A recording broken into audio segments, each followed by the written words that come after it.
Hello anime lovers, स्वागत है तुम लोगों की एक और नए वीडियो में। और आज मैं एक नई एनिमे को एक्सप्लेन करने वाला हूँ। इस एनिमे का नाम है the dangers in my heart. इस एनिमे के टोटल 2 सीजन्स हैं, शायद या फिर 3 भी हो सकता है। तो मैं उन दोनों या फिर तीनों सीजन्स को ही इस चैनल में एक्सप्लेन करने वाला हूँ। अगर तुम लोगों को देखना है, ये एनिमे देखना है, तो तुम लोग इस चैनल को सब्सक्राइब कर सकते हो। और सच बताओ तो ये एनिमे बहुत ही ज़्यादा शानदार एनिमे है। तुम लोग एकदम इस एनिमे की स्टोरी में खो जाने वाले हो। तो ज़्यादा बकवास ना करते हुए चलिए एक्सप्लेनेशन शुरू करते हैं। लेकिन यार, एक्सप्लेनेशन से पहले ज़रा इस ऐप को देख लो। दरअसल मैंने इस ऐप को खुद बनाया है, सिर्फ और सिर्फ तुम लोगों के लिए, क्योंकि मुझे पता है कि तुम लोगों को एनिमे कितना ज़्यादा पसंद है। और आई नो कि तुम लोगों को एनिमे वाले वॉलपेपर्स भी पसंद होगा, ताकि तुम लोग उसे अपने मोबाइल पे या फिर कहीं और वगैरह अपनी डीपी में कहीं पर भी यूज़ कर सकते हो। तो मैंने इस वॉलपेपर ऐप को बनाया है, जहाँ से तुम लोग बहुत ही इजीली अपने वॉलपेपर्स चूज़ कर सकते हो, डाउनलोड वगैरह कर सकते हो, या फिर अपने मोबाइल में सेट भी कर सकते हो। तो इसका लिंक मैं डिस्क्रिप्शन में डाल दूंगा, तो तुम लोग प्लीज़ जाके एक बार देख लेना, ठीक है ना। और कमेंट में ज़रूर बताना कि वो ऐप तुम लोगों को कैसा लगा। ओके, तो अब एक्सप्लेनेशन शुरू करते हैं। एनिमे की शुरुआत में हमें हमारी कहानी की मेन कैरेक्टर को दिखाया जाता है, जो एक जगह पर अकेला बैठकर अपनी एक एनसाइक्लोपीडिया पढ़ रहा था। और इसे देखकर हम लोगों को थोड़ा सा साइको भी लग रहा था, क्योंकि इसकी लुक वगैरह, हाव भाव वगैरह और फिर इसकी कैरेक्टर वगैरह हम लोगों को थोड़ा सा अलग टाइप का, थोड़ा सा साइको टाइप का लगता है। लेकिन बाद में जाके ये सब कुछ खुलासा होगा कि ये बंदा कैसा है। तो वो एनसाइक्लोपीडिया पढ़ रहा था और वहाँ पर मौजूद सभी के सभी बंदे के ऊपर वो बहुत ही ज़्यादा इरिटेट हो रहा था। तभी वहाँ पर हम देखते हैं कि 2 बंदे आपस में बात कर रहे थे, और उनमें से एक बंदा आकर हमारे मेन कैरेक्टर से टकरा जाता है। और तभी वो सोचने लगता है कि इस बंदे को कैसे मारा जाए, कैसे किल किया जाए। और वो तभी खड़ा हो जाता है, अपनी पॉकेट से एक चाकू निकालता है और उस चाकू के मदद से उस बंदे की टुकड़े टुकड़े टुकड़े टुकड़े कर देता है। लेकिन तभी हमें पता चलता है कि ये बंदा तो अपने ही दिमाग में सोच रहा था ये सब कुछ।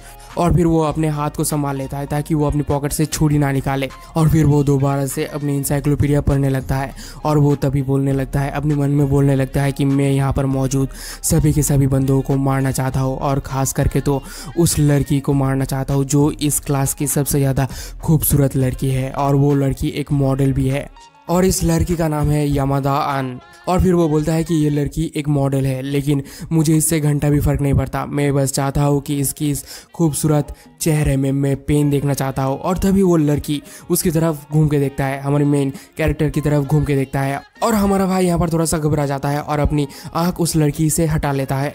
और फिर हमारा भाई बोलता है कि उसकी मौत तो मेरे हाथों में ही तय है, बिच।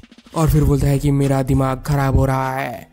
और कुछ समय बाद हम देखते हैं कि हमारा भाई वहाँ से उठ के ये बोलते हुए चलने लगता है कि ये जगह कुछ ज़्यादा ही शोर शराबे भरा है, और ये जगह बिल्कुल ही अच्छा नहीं है पढ़ने के लिए। इसीलिए वो वहाँ से उठ के एक क्वाइट प्लेस में जाने लगता है, जो कि होता है लाइब्रेरी। और लाइब्रेरी की गेट के सामने आकर खड़ा हो जाता है, और वो बोलता है कि ये प्लेस बहुत ही ज़्यादा क्वाइट है और पढ़ने के लिए अच्छा है। तो वो जब गेट को खोलता है, तब वो देखता है कि वहाँ पर यामादा पहले से ही बैठी हुई है, और वो खाना खा रही थी, एक राइस बॉल खा रही थी। और यहाँ पर यामादा भी भाई की तरफ घूम के देखती है, लेकिन वो अपनी खाना नहीं रोकती। और हमारा भाई वहाँ से चल के घुस जाता है लाइब्रेरी के अंदर। तो हमारा भाई जब अंदर जा ही रहा था, तभी वो लड़की यामादा उसे कुछ बोलने लगती है। मतलब उसके मुंह में राइस बॉल था, इसलिए वो ठीक से बोल नहीं पा रही थी, लेकिन वो कुछ तो बोलती है, जो सुनकर हमारा भाई तो पहले समझ नहीं पा रहा था कि क्या बोल रही है, और बाद में नहीं समझ पाता कि क्या बोल रही है। और फिर वो बोल देता है कि हाँ श्योर, क्यों नहीं। मतलब उसे समझ भी नहीं आया कि उस लड़की ने क्या बोला था, लेकिन फिर भी उसे वो कह दिया कि हाँ ठीक है, कोई बात नहीं। और फिर वो अंदर चला जाता है, और अंदर से ही वो उस लड़की को, यामादा को ऑब्जर्व करने लगता है। और वो अपने दिमाग में ये सोचने लगता है कि क्या यही मेरे पास सबसे ज़्यादा बढ़िया मौका है उसे मर्डर करने का, उसे किल करने का। और फिर वो दोबारा से सोचता है कि नहीं नहीं, ये अच्छा वक्त नहीं है या अच्छा मौका नहीं है। दरअसल मुझे थोड़ा सा ऑब्जर्व करना होगा इस लड़की को। और वो देखता है कि वो लड़की दोबारा से अपने बैग में से एक और चिप्स की, बड़े वाले चिप्स की पैकेट निकालती है, और गाते हुए झूमते हुए खाने लगती है। और ये देखकर हमारा भाई सोचता है कि आखिर ये लड़की कर क्या रही है भाई, और ये तो पार्टी पैक है चिप्स का, और इतनी बड़ी पार्टी पैक ये कैसे खा रही है, और ये तो गोरिल्ला की तरह आवाज़ कर रही है। और हमारा भाई दोबारा से अपनी किताब में कॉन्सेंट्रेट करने लगता है। और हमारा भाई का नाम है क्योतारो इचिकावा, मैं इसे क्योतारो ही बुलाऊंगा, ठीक है ना। अब क्योतारो को दोबारा से कुछ अजीबोगरीब आवाज़ सुनाई देता है उस लड़की की तरफ से। तो वो जब छुप छुप के देखता है दोबारा से उस लड़की को, तब वो देखता है कि वो अपनी प्रेजेंटेशन बनाने की काम में लग चुकी थी। और वो यहाँ पर कुछ प्रेजेंटेशन बना देती है, मतलब एक ब्रश से कुछ तो लिख देती है, मतलब जापानीज में एक पेपर के ऊपर कुछ तो लिखती है। और वो सोचती है कि मेरा प्रेजेंटेशन कंप्लीट हो चुका है। और तभी वो अपना कटर ढूंढने लगता है अपनी बैग में। और वो देखते हैं कि उसकी कटर उसके बैग में मौजूद नहीं है। तभी क्योतारो सोचने लगता है कि मेरे पास एक कटर है, क्या मैं उसे ये कटर दे दूं। तभी वो सोचता है कि अगर मैं उसे ये कटर दूंगा तो अगर वो मुझे ये पूछ लिया कि मैं ये कटर कर क्या रहा हूँ तब मैं क्या जवाब दूंगा। तो ये सोचकर वो सोचता है कि वो कटर नहीं देगा। तभी दोबारा से यामादा के पास से एक और पेपर फटने की आवाज सुनाई देता है और क्योतारो देखता है कि यामादा अपने हाथों से न्यूज़पेपर को फाड़ रही थी। तो इसीलिए क्योतारो उसे रोकते हुए उसके पास जाता है और उसे अपनी कटर दे देता है, जो देखकर पता नहीं क्यों यामादा बहुत ज्यादा खुश हो जाती है। और ये एनिमे वाली लड़कियां इतनी जल्दी खुश क्यों हो जाती है भाई, मुझे नहीं पता, कमेंट में बताना। और यामादा बोलती है थैंक यू क्योतारो। और जो सुनकर क्योतारो हमारा भाई तो बहुत ज्यादा शर्मा जाता है और वो दौड़ते हुए लाइब्रेरी की एक शेल्फ के पीछे आकर शर्माने लगता है बहुत ही तेजी से। और शेल्फ के पीछे क्योतारो कुछ ज्यादा ही खुश हो रहा होता है। और तभी हम देखते हैं कि वहाँ पर जो बेल है, स्कूल का जो बेल है वो बज जाता है, मतलब टिफिन टाइम खत्म हो चुका है और यामादा वहाँ से उठ के चलने लगती है। लेकिन उसने क्योतारो की कटर को अपने बैग में डाल लेती है और जो देखकर क्योतारो उसके पीछे दौड़ने लगता है मेरा कटर कहते हुए। लेकिन यामादा उसकी एक भी बात नहीं सुन पाती क्योंकि क्योतारो कुछ ज्यादा ही धीरे से बोल रहा था। तो यामादा जब बाहर निकलती है तभी उसके सामने उसकी एक और दोस्त खड़ी थी। तो वो दोनों थोड़ा सा आपस में बात करने लगती है और वो लड़की पूछती है कि यामादा तुम कहाँ थे पूरे लंच टाइम तक। तो यामादा बोलती है कि मैं लाइब्रेरी थे। अब यामादा क्योतारो के पास आकर उसके हाथ में अपनी चिप्स के पैकेट पकड़ाने लगती है। तो यहाँ पर क्योतारो ये सोचने लगता है कि शायद यामादा उसे चिप्स खाने के लिए दे रही है। लेकिन तभी यामादा ये देखती है कि उसकी चिप्स के पैकेट के अंदर कुछ चिप्स अभी भी बचे हुए हैं, जो देखकर यामादा उसकी पूरी की पूरी पैकेट को अपने मुंह में उल्टा कर लेता है, जिस वजह से सभी के सभी चिप्स उसके मुंह में आ जाती है और वो उस रैपर को क्योतारो को पकड़ा देती है। मतलब यहाँ पर हमारा भाई को ये समझ आ जाता है कि यामादा दरअसल उसे चिप्स खाने के लिए नहीं बल्कि उस रैपर को फेंकने के लिए दे रहा था। तो अब क्योतारो उस रैपर को फेंकने के लिए डस्टबिन के पास आता है और फैलने से पहले ही उस रैपर को इतनी कस के पकड़ता है मानो कि वो यामादा को ही हक कर रहा है। अब हमें नेक्स्ट दिन दिखाया जाता है जहाँ पर क्योतारो स्कूल में पहुंच चुका था और वो यही सोच रहा था कि उसकी कटर उसके बैग में है, मतलब यामादा की बैग में है। और वो जब क्लासरूम के अंदर एंटर करता है तब वो देखता है कि उसकी कटर पहले से ही उसकी डेस्क में रखा हुआ है। तो क्योतारो जब उस कटर को अपने हाथ लगाता है तब वो देखता है कि उसकी कटर अभी भी वर्म है, यानी कि, और वो यहाँ पर ये सोचने लगता है कि इसका मतलब यामादा उस कटर को हर टाइम अपने हाथ में रखा था स्कूल आने वक्त। और ये सोचकर ही वो बहुत ज्यादा उतावला हो रहा था भाई, मतलब मेरे तरह ही है ये बंदा।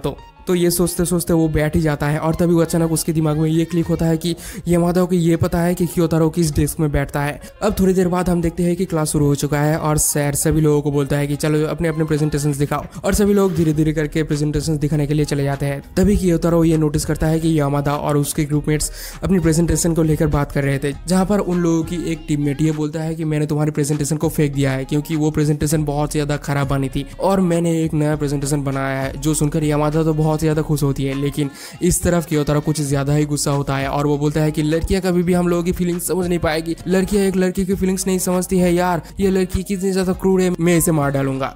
वो लड़की बोलती है कि तुम अपनी टाइटल में, अपनी प्रेजेंटेशन के टाइटल में चॉकलेट भी लगा दिया था, इसीलिए मैंने तो उसे और भी ज्यादा फेंक दिया है। जो सुनकर क्योतारो सोचता है कि चलो कोई बात नहीं, ये भी सही है। अब एक एक करके सभी लोग अपना अपना प्रेजेंटेशन देने लगता है और जब यामादा की प्रेजेंटेशन देने की बारी आती है तब क्योतारो सिर्फ और सिर्फ यामादा को ही देखे जा रहा था और वो सोचता है कि उसके अंदर तो कोई भी बिल्कुल भी लाइफ बची नहीं है, क्योंकि वो बहुत ज्यादा उदास दिख रही थी, यामादा बहुत ज्यादा उदास दिख रही थी और वो सोचता है कि ये सब कुछ इस लड़की की गलती है। और उसके बाद हम देखते हैं कि क्योतारो की बारी थी प्रेजेंटेशन देने की और क्योतारो यहाँ पर बोलता है कि मैंने सारे के सारे प्रेजेंटेशन मैंने ही बनाया है, तो बाकी का सारा काम इन दोनों के ऊपर है। और यहाँ पर भी क्योतारो खड़े होकर सिर्फ और सिर्फ यामादा को ही तारे जा रहा था। तो क्योतारो यामादा को देख ही रहा था कि तभी वो ये नोटिस करता है कि यामादा वहाँ पर अचानक से रो पड़ती है, जो देखकर क्योतारो सोचता है कि आखिर ये रो क्यों रही है यार।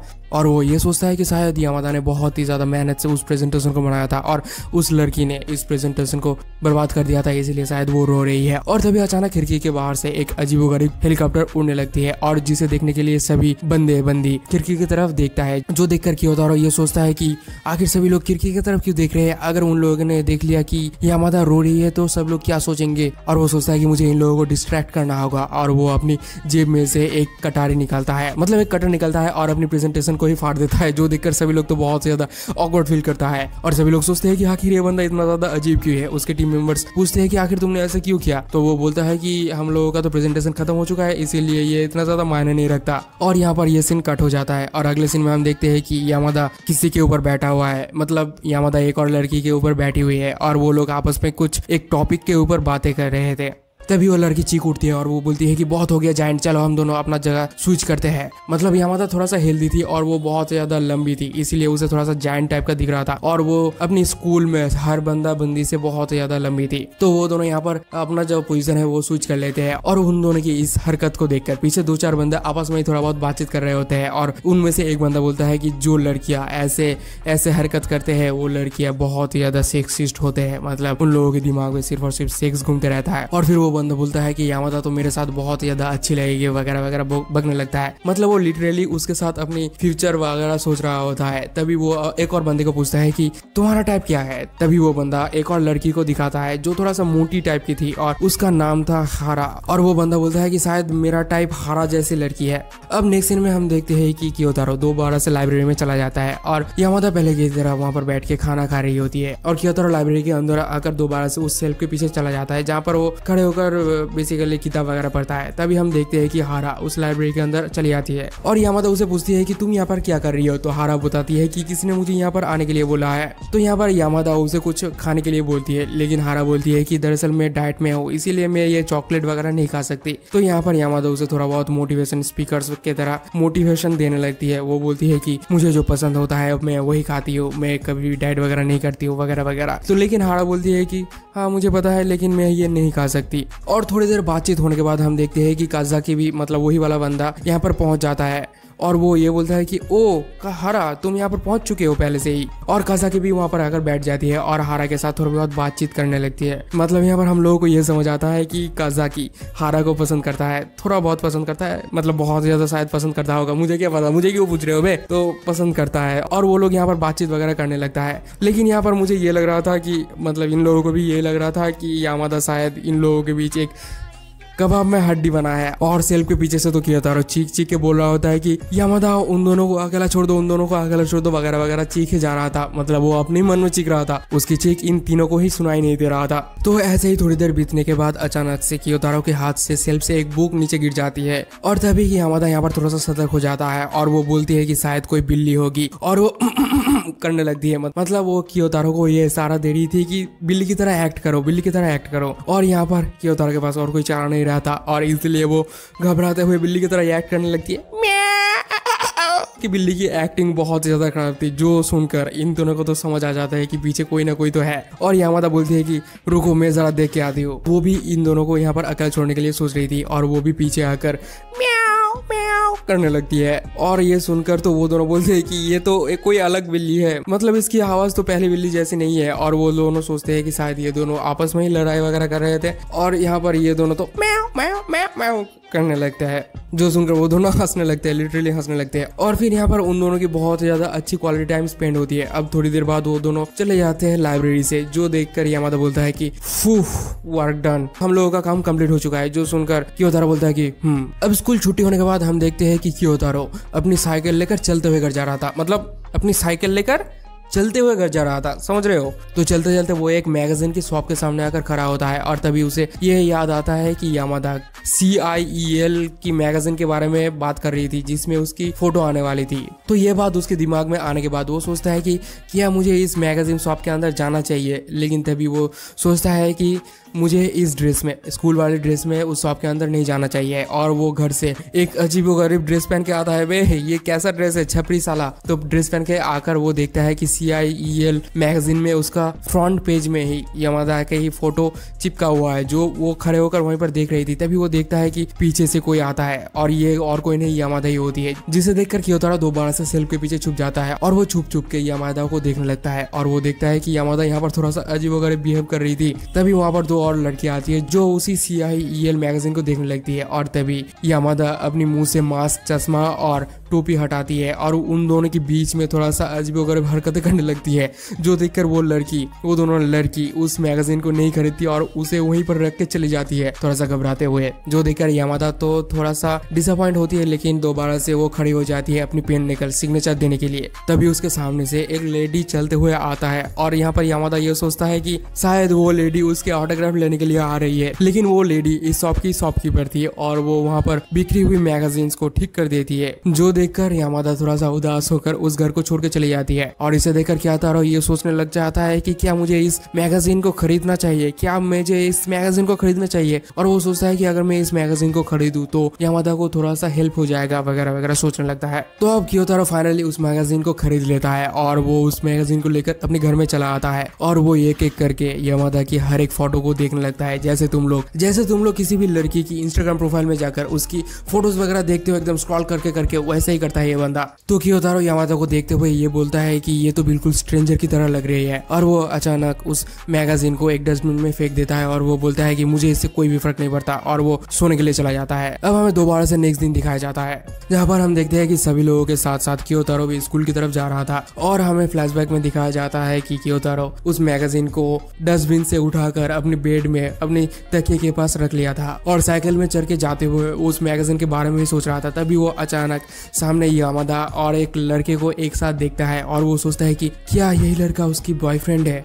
और फिर वो सोचता है कि हाँ इसमें गलत क्या है, आखिर ऐसे ही तो पूरी दुनिया वर्क करता है। और तभी वो आकर यामादा की बाजू में खड़ा हो जाता है और वो धीरे धीरे करके छुप छुप के उन दोनों की बातें को सुनने लगता है। और उन दोनों के बातें सुनने के बाद उसे ये रियलाइज होता है कि ये बंदा दरअसल यामादा को पिकअप करने की मतलब पटाने की कोशिश कर रहा था। जहाँ पर वो बंदा यामादा को पूछता है कि क्या तुम्हारे पास सोशल मीडिया है, तो यामादा बोलता है कि सोशल मीडिया, जो देखकर कियोतारो अपने ही मन में बोलता है कि अभी ये लड़की इतनी भी ज्यादा गवार नहीं है जितनी ये दिखती है। तो ये बात सुनकर वो बंदा बोलता है कि आखिर तुम्हारे पास कोई भी सोशल मीडिया अकाउंट नहीं है तो फिर तुम अपने दोस्तों से कैसे बात करते हो। तो यामादा बोलती है कि दरअसल हम लोग अपनी ब्रेन में टेलीपैथी की मदद से बातचीत करते हैं।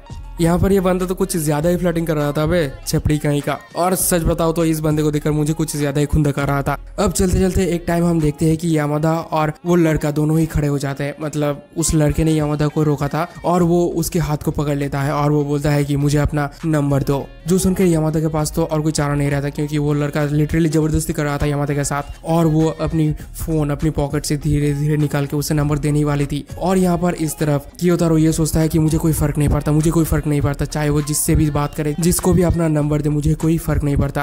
और तभी अचानक उसके दिमाग हिल जाता है। मतलब ये बिल्कुल साइको है भाई ये बंदा। और उसके दिमाग हिलने के बाद वो अपनी साइकिल को बिल्कुल सामने की तरफ फेंक देता है, जिस वजह से वो साइकिल एकदम फुल रफ्तार से जाते हुए यामादा और उस बंदे को क्रॉस करते हुए जाकर एकदम नदी में गिर जाता है, जिसकी वजह से उन लोगों की थोड़ा सा ध्यान डिस्ट्रैक्ट हो जाता है। और सभी लड़के लड़की दौड़ के जाते हैं उस साइकिल को देखने के लिए, जिनमें से वो लड़का और यामादा भी था। तो उसके पीछे से एक और लड़की आ रही थी जो कि यामादा की दोस्त थी और वो आकर यामादा को बोल देती है कि यामादा क्या तुमने ये देखा कि ये इचिका मतलब हमारी कियोतारो की ही बाईसाइकिल है। तो यामादा यहाँ पर कियोतारो को ये पूछता है कि कियोतारो तुमने ऐसे क्यों किया। तो कियोतारो के पास तो कोई जवाब नहीं होता, तो इसीलिए वो मैं करने लगता है। और फिर कियोतारो झूठ बोलता है और वो बोलता है कि मैंने ब्रेक के जगह एक्सीलरेटर दबा दिया था गलती से। जो सुनकर यामादा तो कुछ ज्यादा ही हंसने लगती है और वो बोलती है कि इचिका तुम तो कुछ ज्यादा ही फनी हो। और ये सुनकर कियोतारो के दिमाग में एकदम गाने बजने लगते हैं, हवाएं धीरे धीरे बहने लगते हैं, जुल्फे लहराने लगते हैं।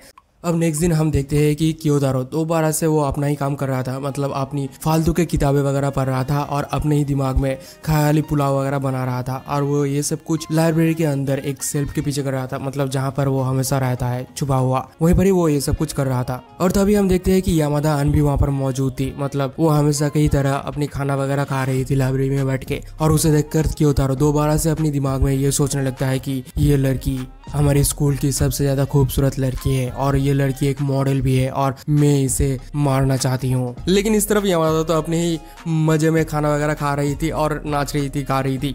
और तभी हम देखते हैं कि यामादा अचानक से अपनी नाचना झूमना रोक देती है और वो अचानक से खड़ी हो जाती है, जो देखकर कियोतारो ये सोचने लगता है कि आखिर इसको हुआ क्या है। तभी वो नोटिस करता है कि उसके हाथ में एक डब्बा टाइप का कुछ चीज था, जो देखकर उसे समझ आ जाता है कि उसे थोड़ा सा पानी चाहिए इस डब्बे को फिल करने के लिए। और तभी यामादा वहां से दौड़ के चली जाती है और अगले ही पल हम देखते हैं कि यामादा उसी कटोरी पे थोड़ा सा पानी लेकर दौड़ते हुए आती है। लेकिन तभी वो ये नोटिस करती है कि उसकी कटोरी से थोड़ा सा पानी छीट के नीचे गिर गया था, इसीलिए वो दोबारा से उस पानी को लेने के लिए चली जाती है। तभी कियोतारो यहाँ पर ये नोटिस करता है कि उसने थोड़ी सी पानी लाइब्रेरी के अंदर भी गिरा दिया था, इसीलिए वो जल्दी से उस पानी को पोंछने लगता है, क्योंकि अगर लाइब्रेरियन ने देख लिया कि यहाँ पर पानी गिरा हुआ है तो उन लोगों की खैर नहीं होने वाली। और वो पानी को पोंछ ही रहा था कि तभी वहाँ पर यामादा दोबारा से आ जाती है, लेकिन इस बार भी उसने थोड़ी सी पानी गिरा दिया था। अब यामादा क्लॉक क्लॉक की तरफ देखती है और वो देखती है कि उसके पास बिल्कुल भी टाइम नहीं बची है और इसीलिए वो जल्दी और भी ज्यादा जल्दी करने लगती है और वो बोलती है कि मैं इस पानी को बाद में पोंछ दूंगी और वो दोबारा से थोड़ी सी पानी भरने लगती है उस कप में। अब यामादा की इस बेवजह मेहनत को देखकर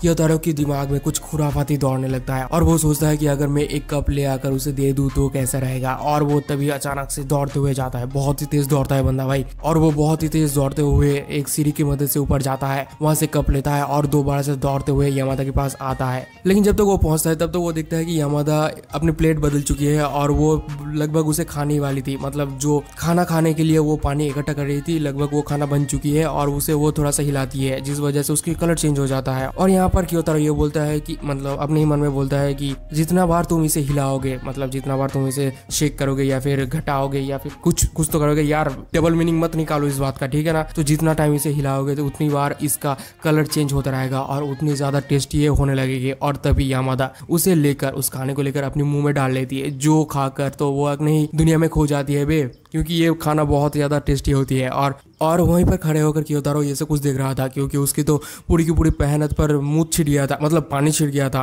और वो यहाँ पर थोड़ा सा एम्बेरस होने लगता है और वो अपनी एम्बेरसनेस को कमाने के लिए वो पानी के नल के पास चला जाता है और वो बोलता है कि मैं दरअसल पानी पीने के लिए इस ग्लास को लाया हूँ। अब क्योतारो की पानी पीना खत्म होते ही यामादा जो है वो अपनी ट्रैश को क्योतारो को पकड़ा देती है और वो बोलती है कि तुम इसे रख सकती हो। और यामादा यहाँ पर सोचने लगता है कि दोबारा से उसने मुझे अपनी ट्रैश दी है। अब यहाँ पर सीन कट हो जाता है और दूसरे सीन में हमें क्लासरूम के सीन को दिखाया जाता है, जहाँ पर हम देखते हैं कि क्योतारो अपनी डेस्क में बैठकर ये सोच रहा था कि उसने दोबारा से मेरे प्रीसियस टाइम को छीन लिया है और मुझे जब भी मौका मिलेगा मैं उसे कर दूंगा, मतलब समझ लो इसके दिमाग में क्या क्या चलता रहता है। और दूसरी तरफ हम यामादा को देखते हैं और उसे बहुत ज्यादा गर्मी लग रही होती है, इसलिए वो एक पंखे लेकर अपने को हवा कर रही थी। तभी उसकी एक दोस्त आकर उसके पंखे को छीन लेती है और वो बोलती है कि अब मेरी टर्न है। और तब यामादा बोलती है कि चलो ठीक है तो तुम मुझे हवा कर दो। तो वो लड़की बोलती है कि ये कभी भी नहीं होने वाली है। और तभी उन लोगों के दिमाग में एक खुराफाती आइडिया आता है और अगले पल हम देखते हैं कि वो चारों लड़कियां दोस्त है और वो चारों लड़कियां एक दूसरे को हवा कर रहे होते हैं। और तभी अचानक से क्योतारो के दिमाग में एक और अजीबोगरीब ख्याल चलने लगता है और वो ये सोचने लगता है कि अगर मेरे एग्जीक्यूशन करने से पहले, अगर मेरे यामादा को मारने से पहले यामादा ने मुझे एग्जीक्यूट कर दिया तो क्या होगा, अगर यामादा ने मुझे पहले ही मार दिया तो क्या होगा, अगर उसका प्लान यही है कि मुझे एक खोपचे में ले जाकर, मतलब लाइब्रेरी में ले जाकर मार डालना है तो क्या होगा। और ये सोचकर ही तो उसके रोंगटे खड़े हो जाते हैं वे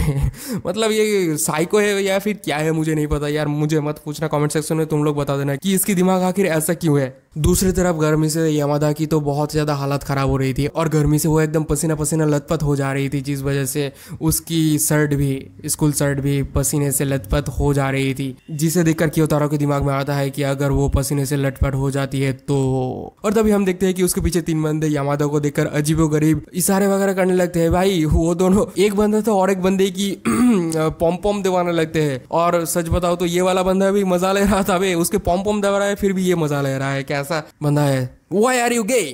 अब वो लड़का जो पॉम दबा रहा था उस लड़के की, वो जाता है यामादा के पास, मतलब जाने लगता है यामादा के पास। तभी क्योतारो अपने दिमाग में सोचता है कि अगर ये वहां पर चला गया तो कुछ अजीबोगरीब, कुछ ऑकवर्ड मोमेंट क्रिएट हो जाएगा, तो इसीलिए वो अपनी कटर को नीचे फेंक देता है। और तभी वो लड़का उस कटर को उठाकर क्योतारो को दे देता है और तभी क्योतारो यहाँ पर थोड़ा सा ऑकवर्ड, थोड़ा सा सस्पिशियस वाला लुक देने लगता है और धीरे धीरे कुछ तो कहने लगता है, खून खराबे वाले कुछ सीन कहने लगता है और अपनी कटर को निकालने लगता है, जो देखकर उसकी तो फटके 4 हो जाता है भाई, मतलब उस बंदे की फटके 4 हो जाता है। और तभी हम देखते हैं कि यामादा और उसके दोस्त उस क्लासरूम से बाहर जा रहे थे, कहां पर जा रहे थे मुझे नहीं पता। और अगले ही पल हम देखते हैं कि क्योतारो भी वहां से उठ के जाने लगता है, लेकिन जाते वक्त उसके कान में उन लोगों की, उन लड़कियों की आवाज सुनाई देता है और वो लोग कुछ तो बात कर रहे थे। और तभी हम देखते हैं कि यामादा जो है अपनी बेस्ट फ्रेंड की पीठ पे चढ़ चुकी थी और यहाँ पर उसकी बेस्ट फ्रेंड उसे लेकर जा रही थी। भाई ये लड़की एकदम छोटी सी है और यामादा इतनी ज्यादा जायंट है, फिर भी ये लड़की उसे उठा रही थी। अब नेक्स्ट सीन में हम देखते हैं कि वो दोनों दोबारा से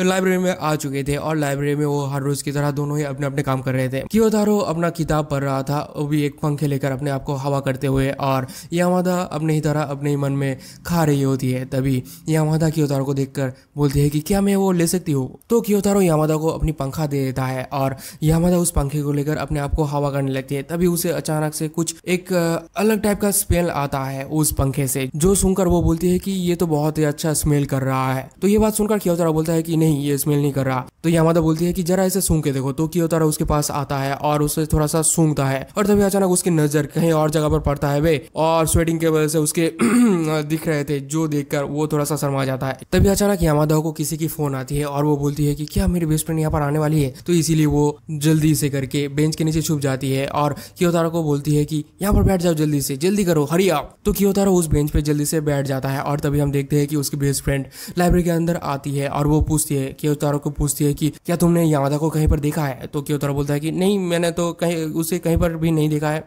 तभी वो लड़की इधर उधर देखने लगती है और उसकी नजर में थोड़ा सा स्नैक पड़ती है, और वो आकर उसी बेंच पे बैठ जाती है और वो उसे थोड़ा सा पास्ट की बातें बताने लगती है, जहाँ पर वो बोलती है कि यामादा हर वक्त खाती रहती है, इसीलिए मैं उसके लिए हर वक्त चिंतित रहती हूँ और मैं उसे मना करती हूँ इस सब कुछ खाने के लिए। और ये सब कुछ बातें यामादा जो है उस बेंच के नीचे से सुन रही थी और थोड़ा सा रिग्रेट भी फील कर रही थी, क्योंकि वो सोचती है कि यार ये लड़की कितनी ज्यादा औसम है, मतलब ये लड़की कितना ज्यादा फिक्र कर रही है मेरी। तो और वो लड़की यहाँ पर यामादा की कुछ ज्यादा ही तारीफें करने लगती है, मानो कि वही इसके प्यार में पागल हो चुकी है। और यामादा अपनी इतनी सारी तारीफ सुनने के बाद नीचे से, टेबल के नीचे से आने लगती है, लेकिन आते वक्त वो कियोतारो के पैर में हाथ रखती है, जिस वजह से कियोतारो यहाँ पर बहुत ज्यादा शौक में चली जाती है। अब वो लड़की बोलती है कि ये सब कुछ तो मेरी ट्रिक थी तुम्हें नीचे से बाहर लाने के लिए, लेकिन यामादा बोलती है कि लेकिन ये सब कुछ तो सही है ना। लेकिन दूसरी तरफ हम देखते हैं कि कियोतारो की इतने ज्यादा हालत खराब हो चुकी थी कि वो तो एकदम जमीन में लिपट गया था, मतलब बेंच पे लिपट गया था। लेकिन एक मिनट, ये बंदा बाथरूम में क्यों जाता है?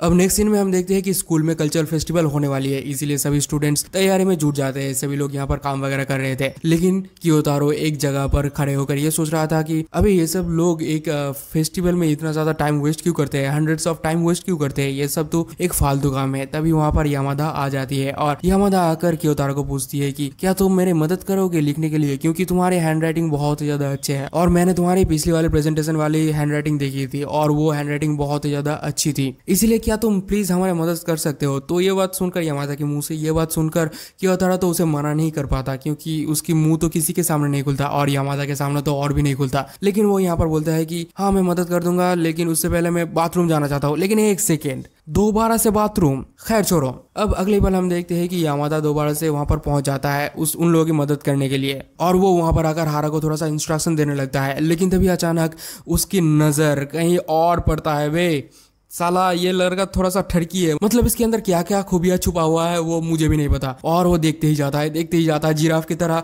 अपनी गर्दन को लंबा करते जाता है ताकि वो और भी ज्यादा पास से देख पाए उसकी पॉम पॉम को। और उसके आंखें भाई बड़े बड़े हो जाते हैं उसकी पॉम पॉम को देखकर, और वो सोचता है कि क्या ये ओरिजिनल है, क्या ये रियल है। और हमारा भाई उसकी को ध्यान से प्यार से देख ही रहा था कि तभी पीछे एक वेल के अंदर से, मतलब ये फॉल्स ऑयल है, उसके अंदर से यामादा भूत की कॉस्ट्यूम में निकल आती है एकदम चीखते हुए, जो देखकर कियोतारो तो एकदम बहुत ही ज्यादा पैनिक कर जाता है और वो बोलता है कि प्लीज मुझे माफ कर दो, मैंने कुछ नहीं किया, मैंने कुछ नहीं किया। और अगले ही पल में हम देखते हैं कि वहां पर उसकी बेस्ट फ्रेंड दोबारा से आ जाती है और वो बोलती है कि तुम ये सब क्या कर रहे हो, कट कट कट, ये सब कुछ नहीं चलेगा। लेकिन यामादा बोलती है कि लेकिन मैंने तो कियोतारो को डरा दिया है, और फिर वो दोनों वहां से दौड़ के चले जाती है। लेकिन हारा यहाँ पर बोलती है कि यामादा की तरह जीरो फिगर कितने अच्छी है यार। अब हम देखते हैं कि उन लोगों के काम खत्म हो चुके हैं, ग्रेव ड्राइंग करने की काम खत्म हो चुकी है, और तभी वहां पर यामादा आ जाती है और वो कियोतारो को पूछती है कि क्या तुम लोगों की काम खत्म हो चुकी है। और तभी अचानक से यामादा की नजर ग्रेव वाली पेंटिंग में पड़ता है और वो देखती है कि वहां पर उसकी ग्रेव बनी हुई है, जो देखकर यामादा तो थोड़ा सा शॉक्ड हो जाती है और वो सोचने लगती है कि आखिर ये किसने किया है। तभी कियोतारो भी देखता है कि वहां पर तो यामादा का नाम लिखा हुआ है, और तभी वहां पर दो चार बंदे और बहुत सारे स्टूडेंट्स आ जाते हैं और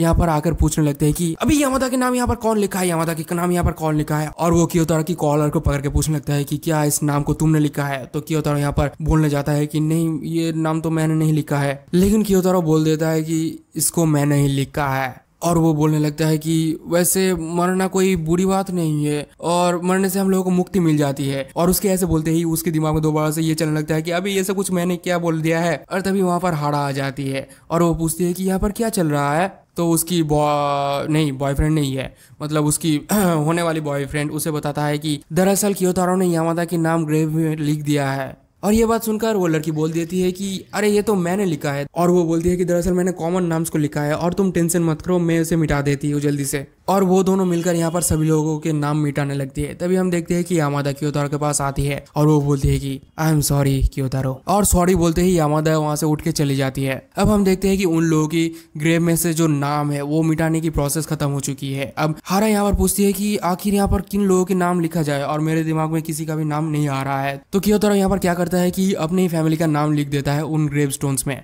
और वहां से उठ के चला जाता है, जो देखकर हारा तो थोड़ा सा शॉक्ड हो जाती है। अब अगले सीन में हम देखते हैं कि क्योतारो एक बेसिन में जाकर अपने पैलेट्स वगैरह धो रहा था और वो ये सोच रहा था कि आखिर यामादा ने मुझे सॉरी क्यों बोली है, और वो ये सोच रहा था कि तभी हम देखते हैं कि उसके बगल में आकर यामादा खड़ी हो जाती है और वो यहाँ पर आकर बोलती है कि अगर मेरे मुंह पे थोड़ा सा ब्लड लगा होगा तो ये और भी ज्यादा रियलिस्टिक लगेगा। और वो क्योतारो के ब्रश को लेकर एक लाल पेंट को थोड़ा सा रगड़ने लगती है, लेकिन क्योतारो यहाँ पर बोलता है कि अगर तुम इस लाल पेंट में थोड़ा सा ब्लैक पेंट मिला दोगी तो ये और भी ज्यादा रियलिस्टिक लगेगी। और क्योतारो यहाँ पर उस ब्लैक पेंट को भी मिलाने लगता है उस रेड पेंट के साथ, और ये देखकर यामादा अपनी बालों को पीछे कर लेती है। यार कितनी खूबसूरत है यार ये लड़की, कितनी क्यूट है बे, काश मेरे भी लाइफ में कोई बात नहीं, खैर छोड़ो। और ये देखकर क्योतारो के मन में तो लड्डू फूटने लगते हैं और मेरे भी मन में लड्डू फूट रहे थे। तो यहाँ पर क्योतारो क्या करता है कि अपने ब्रश को उठाता है और धीरे धीरे करके यामादा की फेस की तरफ लेकर जाता है और वो उसके मुंह पे थोड़ा सा पेंट मारता है और वो वहां से दौड़ के भाग जाता है और वो बोलता है कि ये ज्यादा रियलिस्टिक लग रहा है। और उसकी इस हालत को देखकर, उसकी इस बिहेवियर को देखकर यामादा समझ में नहीं पा रही थी कि आखिर वो करे तो क्या करे।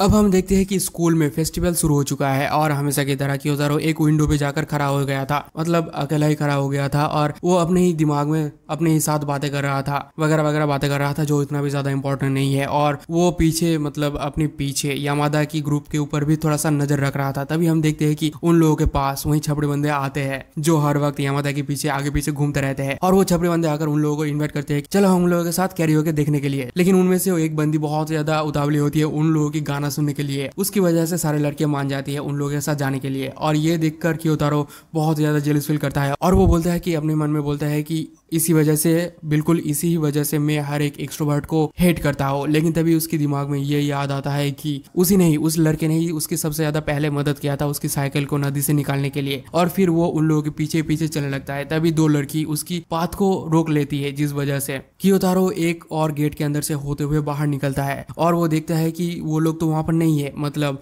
यामादा और उसकी टोली वहां पर नहीं है। तभी पीछे से यामादा उसके पास आती है और क्योतारो देखता है कि दरअसल वो उन लोगों के सामने आ चुकी है और यामादा यहाँ पर क्योतारो को लेकर एक रूम के अंदर जाती है, जहाँ पर वो लोग देखते हैं कि वहां पर पूरी की पूरी जापान की या फिर उस शहर की मैप रखी हुई है और वो यहाँ पर झुक के उस मैप को देखने लगती है। और यामादा यहाँ पर उस मैप में अपने हाउस को ढूंढने लगती है, तो वो फाइनली अपने मैप को ढूंढ लेती है और वो क्योतारो को पूछती है कि क्योतारो तुम्हारा घर कहाँ पर है।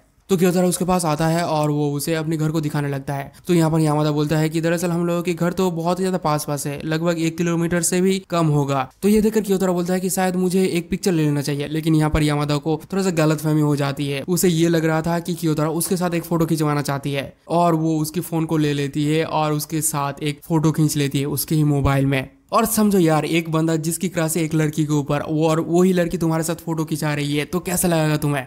हाँ सोचो जरा। अब थोड़ी देर बाद यामादा की टोली वहां पर मौजूद हो जाती है और उसकी बेस्ट फ्रेंड उसे थोड़ा सा डांटने लगती है और वो बोलती है कि यार आखिर तुम हर वक्त कहाँ पर खो जाती हो। और तभी हम देखते हैं कि पीछे क्योतारो खड़े होकर अपनी उसी फोटो को देख रहा होता है, मतलब उसकी और यामादा की फोटो को देख रहा होता है और वो अपने दिमाग में बोलता है कि 80 साल हो चुके हैं हमारे इस स्कूल को, और वो बोलता है कि ये फोटो मेरे लिए सबसे ज्यादा बढ़िया गिफ्ट है।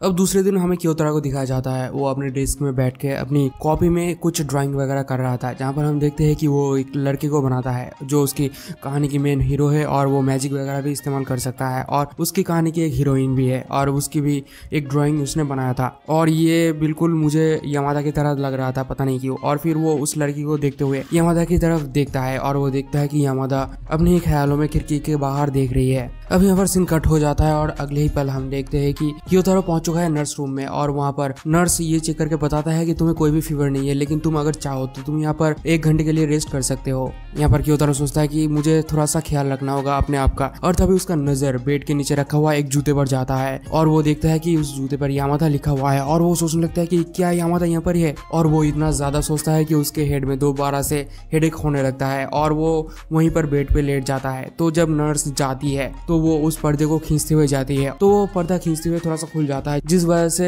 वो क्योतारो अपने सामने लेटी हुई यामादा को देख लेता है। और उसे देखते ही क्योतारो अपनी सर को पकड़ के दोबारा से लेट जाता है और वो यहाँ पर दोबारा से सोचने लगता है कि क्या यही सबसे ज्यादा बढ़िया मौका है उसे खत्म करने का।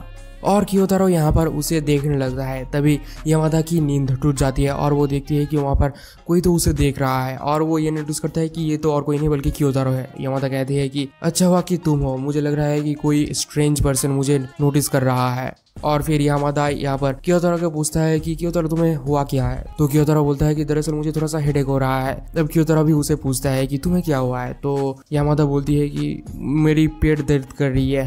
अब हम देखते हैं कि यामादा अपनी पैंट की पिछली पॉकेट से थोड़ा बहुत बहुत ही ज़्यादा चॉकलेट्स निकालती है, टॉफियाज निकालती है और उनमें से एक मेडिसिन भी निकालती है और वो लेकर क्योतारो की तरफ पकड़ के बोलती है कि लो इसे ले लो, ये हेडेक की दवाई है। और वो अपने मन में चॉकलेट्स दोबारा से खाने लगती है। यहाँ पर इसकी पेट दर्द कर रही है फिर भी वो चॉकलेट खा रही है। खैर छोड़ो। तो यामादा यहाँ पर वो मेडिसिन ले लेता है और उठ के चला जाता है बेसिन के पास, पानी पीने के लिए वो मेडिसिन के साथ में। और वो देखता है कि वहाँ पर रखा हुआ मग अभी भी वेट है, गीला है। और ये देखकर वो सोचता है कि शायद यामादा ने भी अभी वो मेडिसिन लिया है और उसने भी यही कप को यूज किया है। तो वो उसमें पानी भर के धीरे धीरे करके पीने जाता है और अपने ही दिमाग में सोच रहा होता है कि शायद यामादा ने इसी कप से अपनी होठों को लगा के पानी पिया है। और वो उसे पीने ही जा रहा था कि तभी यामादा अचानक से पर्दे को हटा देती है और वहाँ पर जोरदार एक आवाज होती है, जिस वजह से क्योतारो की पानी पीना वहाँ पर इंटरप्ट हो जाता है। और वो सोचता है कि अबे ये क्या कर रहा हूँ मैं, और फिर वो दोबारा से आके लेट जाता है बेड में। तभी वो ये नोटिस करता है कि यामादा ने तो अपनी शर्ट वहीं पर ही छोड़ दिया है, भूल के चली गई है यामादा अपनी शर्ट। और वो ये देखकर ये सोचने लगता है कि क्या मुझे इसे ले लेना चाहिए। और वो धीरे धीरे करके अपने हाथ को बढ़ाता है, लेकिन वो दूसरे हाथ से उसी हाथ को पकड़ लेता है और वो यहाँ पर नाटक करने लगता है कि वो बोलता है कि मेरे हाथ की शायद अलग से माइंड है, मेरे हाथ के दिमाग है, मैं इसे कंट्रोल क्यों नहीं कर पा रहा हूँ। वो बोलता है कि शायद मेरे लेफ्ट हैंड में एक पैरासाइट घुस चुका है। वो बोलता है कि मुझे मेरा हाथ वापस करो।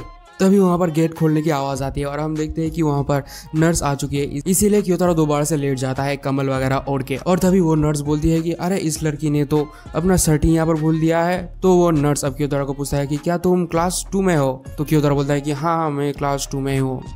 इन लोगों का क्लास कुछ अलग होता है, तो तुम लोग इसे क्लास 2 मत समझना, ये क्लास 2 क्लास 2 है, समझ गए? हाँ समझ गए तुम लोग। तो बोलता है कि हाँ मैं क्लास 2 में हूँ। तो वो नर्स बोलती है कि अच्छा ठीक है, तो तुम इस शर्ट को लेकर यामादा को दे देना। और उस शर्ट को लेकर क्योतारो के ऊपर फेंक देता है। और ये सिचुएशन ऐसा हो जाता है कि क्योतारो बिल्कुल अपने होश में नहीं रहता भाई, वो बिल्कुल एकदम अपने ही जोन में चला जाता है, जोन आउट हो जाता है। और वो धीरे धीरे करके उस शर्ट को सूंघने लगता है। वो बोलता है कि अबे यार ये शर्ट कितना ज्यादा अच्छा स्मेल कर रहा है वगैरह वगैरह। ऐसा लग रहा था कि वो उसकी शर्ट के स्मेल को सूंघ के 4 बार हिला।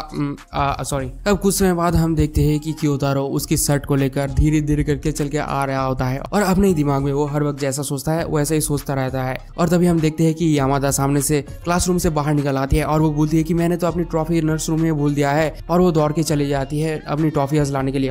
उसको अपनी ट्रॉफीज के बारे में पता था लेकिन अपनी शर्ट के बारे में पता नहीं था, तो वो दौड़ के चली जाती है। अब हमें दोबारा से क्लासरूम के अंदर की सीन को दिखाया जाता है, जहाँ पर लड़कियां तो अपनी ग्रुप बनाकर बातचीत वगैरह कर रही थी और लड़कों के एक ग्रुप पीछे बातचीत वगैरह कर रहा था। तभी क्योतारो ये नोटिस करता है, ये सुनता है कि वो लोग ये प्लान बना रहा है कि वो तीनों लड़कियों को जाकर बोलेंगे कि हम लोग पकड़म पकड़ाई खेलने वाले हैं। और उनमें से एक बंदा चला जाता है उन लड़कियों के पास बोलने के लिए कि हम लोग चलो पकड़म पकड़ाई खेलते हैं। लेकिन उन लोगों की फेस देखकर इस लड़के की तो फटके चार हो जाता है और वो अपनी खेलने के बारे में ना बता के ये बोल देता है कि मैं तुम लोगों की नेल्स देके तुम लोगों की हेल्थ कंडीशन को बता सकता हूँ। तो यहाँ पर वो लोग अपने अपने नेल्स दिखाने लगता है, लेकिन यहाँ पर वो कुछ भी नहीं बता पाता। इसलिए बोलता है कि चलो छोड़ो इस बात को, मैं तुम लोगों को बाद में बता दूंगा। और इतना बोलते ही वो वहां से चला जाता है। अब ये बंदा उन लोगों की नेल देखने के बाद अपने ग्रुप में आकर ये बोलता है कि उन सभी के सभी लड़कियों की नेल तो बहुत ही ज्यादा शॉर्ट है, यानी कि वो लोग वो करते हैं, समझ रहे हो ना? अल्लाह तुम बहुत ही ज्यादा समझदार हो, हरामी हो तुम लोग समझ जाओगे कि वो लोग क्या करते हैं। और ये बात सुनकर वो लोग तो बहुत ही ज्यादा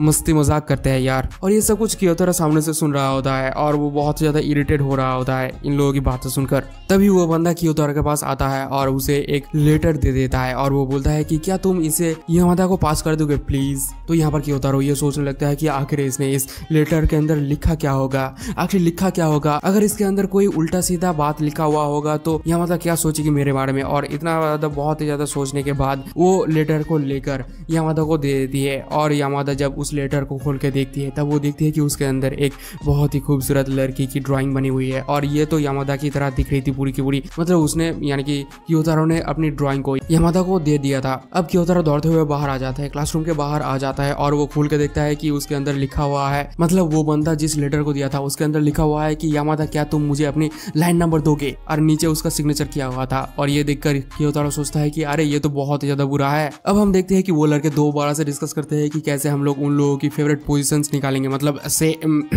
वो करने की फेवरेट पोजीशंस निकालेंगे। और वो यहाँ पर पर्सनालिटी टेस्ट वगैरह नाम की एक खेल वगैरह खेलने के बारे में सोचते हैं। मतलब ये बंदा कुछ ज़्यादा ही दिलचस्प है उन लड़कियों में, और ये बंदा चला जाता है उन लड़कियों के पास एक पर्सनालिटी टेस्ट करने के लिए। और वो बोलता है कि चलो मैं तुम लोगों की एक पर्सनालिटी टेस्ट लेने वाला हूँ और मैं तुम लोगों की पर्सनालिटी टेस्ट बताने वाला हूँ कि तुम लोगों की पर्सनालिटी कैसे कैसी है। और पीछे हम लोग देखते हैं कि वो दोनों बंदे, मतलब इस लड़के की वो दोनों ग्रुप मेट्स पीछे ये देख रहे थे कि अगर लड़कियां तुम्हारे हाथ को ऐसे टच करे तो उन लोगों की फेवरेट पोजीशन ये है, और ऐसे टच करो तो उन लोगों की फेवरेट पोजीशन ये है, ये वगैरह देख रहे थे। लेकिन दूसरी तरफ हम देखते हैं कि वो लड़कियां कुछ ज्यादा ही शानी थी और वो बोलती है, उनमें से एक लड़की बोलती है कि तुम हम लोगों के हाथ को टच करना चाहते हो, इसीलिए तुम हम लोगों को पर्सनालिटी टेस्ट के लिए बुला रहे हो, है ना। तो ये लड़का बोलता है कि नहीं नहीं ऐसी कोई बात नहीं है।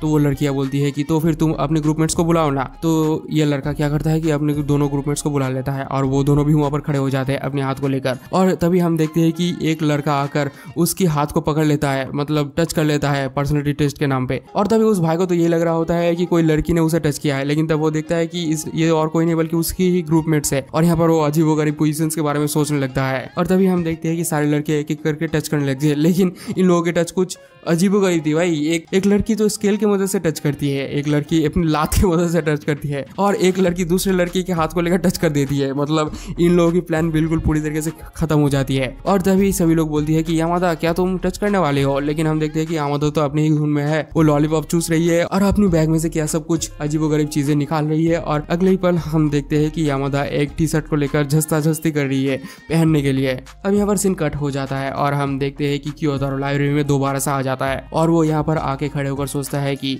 अगर किसी ने मेरे हाथ को टच किया तो। और वो अपनी हाथ की मुट्ठी को देखकर सोचता है कि आखिर टच करने से कोई भी किसी की पर्सनालिटी को कैसे बोल सकता है, ये तो किसी की हुतियापा के अलावा कुछ हो ही नहीं सकता।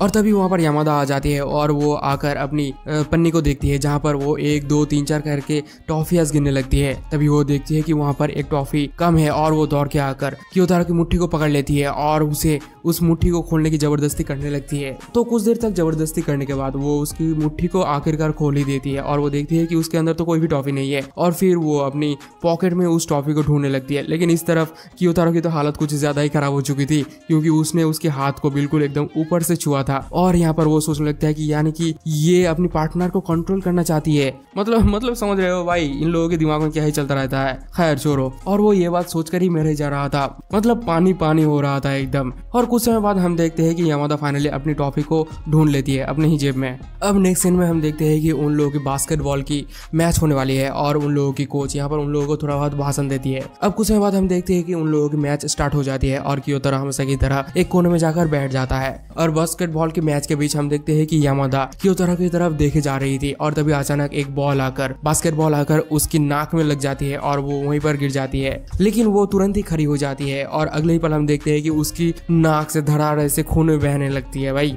और वहाँ पर सारे स्टूडेंट्स इकट्ठा हो जाते हैं कि यामादा तुम्हें क्या हुआ, यामादा तुम्हें क्या हुआ, क्योंकि ये तो बहुत ही ज्यादा प्यारी लड़की है, सभी लोग इसको ही प्यार करते हैं और हम तो चुप। खैर छोड़ो। तो थोड़ी देर तक यहाँ पर बातचीत होने के बाद टीचर यानी कि कोच बोलता है कि चलो नर्स रूम में चलो, वहाँ पर जाके पट्टी वगैरह कर लेते हैं हम लोग। तो कोच यामादा को लेकर नर्स रूम में चला जाता है और यहाँ पर क्योतारो थोड़ा बहुत सोचने के बाद वो भी दौड़ता है यामादा को देखने के लिए। और वो जब नर्स रूम में पहुंचता है तब वो वहाँ पर ऑलरेडी यामादा की ट्रीटमेंट शुरू हो गई थी और इसीलिए क्योतारो धीरे धीरे करके छुपते छुपाते हुए नर्स रूम के अंदर घुसने लगता है। और तभी हम देखते हैं कि कोच और उसके बेस्ट फ्रेंड बाहर जाने लगता है। तो अपने आप को छुपाने के लिए क्योतारो एक बेड के नीचे छुप जाता है और वो बेड के नीचे छुपकर ये सोच रहा होता है कि आखिर मैं ये सब कुछ कर क्यों रहा हूँ भाई। उसे फॉलो करने की कोई भी पॉइंट नहीं है मेरे पास, लेकिन फिर भी मैं उसे फॉलो क्यों कर रहा हूँ। मतलब वो यहाँ पर अपने आप से लड़ाई कर रहा है और वो सोच नहीं पा रहा होता है कि उसके साथ आखिर हो क्या रहा है। और वो ये सब कुछ सोच रहा था कि तभी हम देखते हैं कि उसकी कोच उसकी फोन यानी कि यामादा को फोन के लेकर वहां पर चला आता है और वो बोलता है कि ये लो अपनी मॉम से थोड़ा सा बात कर लो। और वो बोलता है कि तुम्हारी मॉम अभी आने वाली है तुम्हें पिक करने के लिए। और वो फोन लेकर अपनी मॉम से बातें करने लगती है, जहाँ पर वो बोलती है कि कल मैं शायद नहीं कर सकती। और वो यहाँ पर रोने लगती है। तभी क्योतारो को ये याद आता है कि कल तो यामादा की फोटो शूट है और इसीलिए वो भी यहाँ पर थोड़ा बहुत रोने लगता है। और क्योतारो यहाँ पर सोचता है कि आखिर मैं क्यों रो रहा हूँ भाई। और यामादा यहाँ पर बहुत ज्यादा रोती है बे, और सच बताओ तो उसे देखकर मुझे भी रोना आ रहा था। अब रोते रोते यामादा अपने पॉकेट से कुछ निकालती है, लेकिन निकालते वक्त उसके पॉकेट से और भी कुछ चीजें नीचे गिर जाती है, जिसमें से एक ऐसा चीज होता है जिसके अंदर उसकी फोटो रखा हुआ था।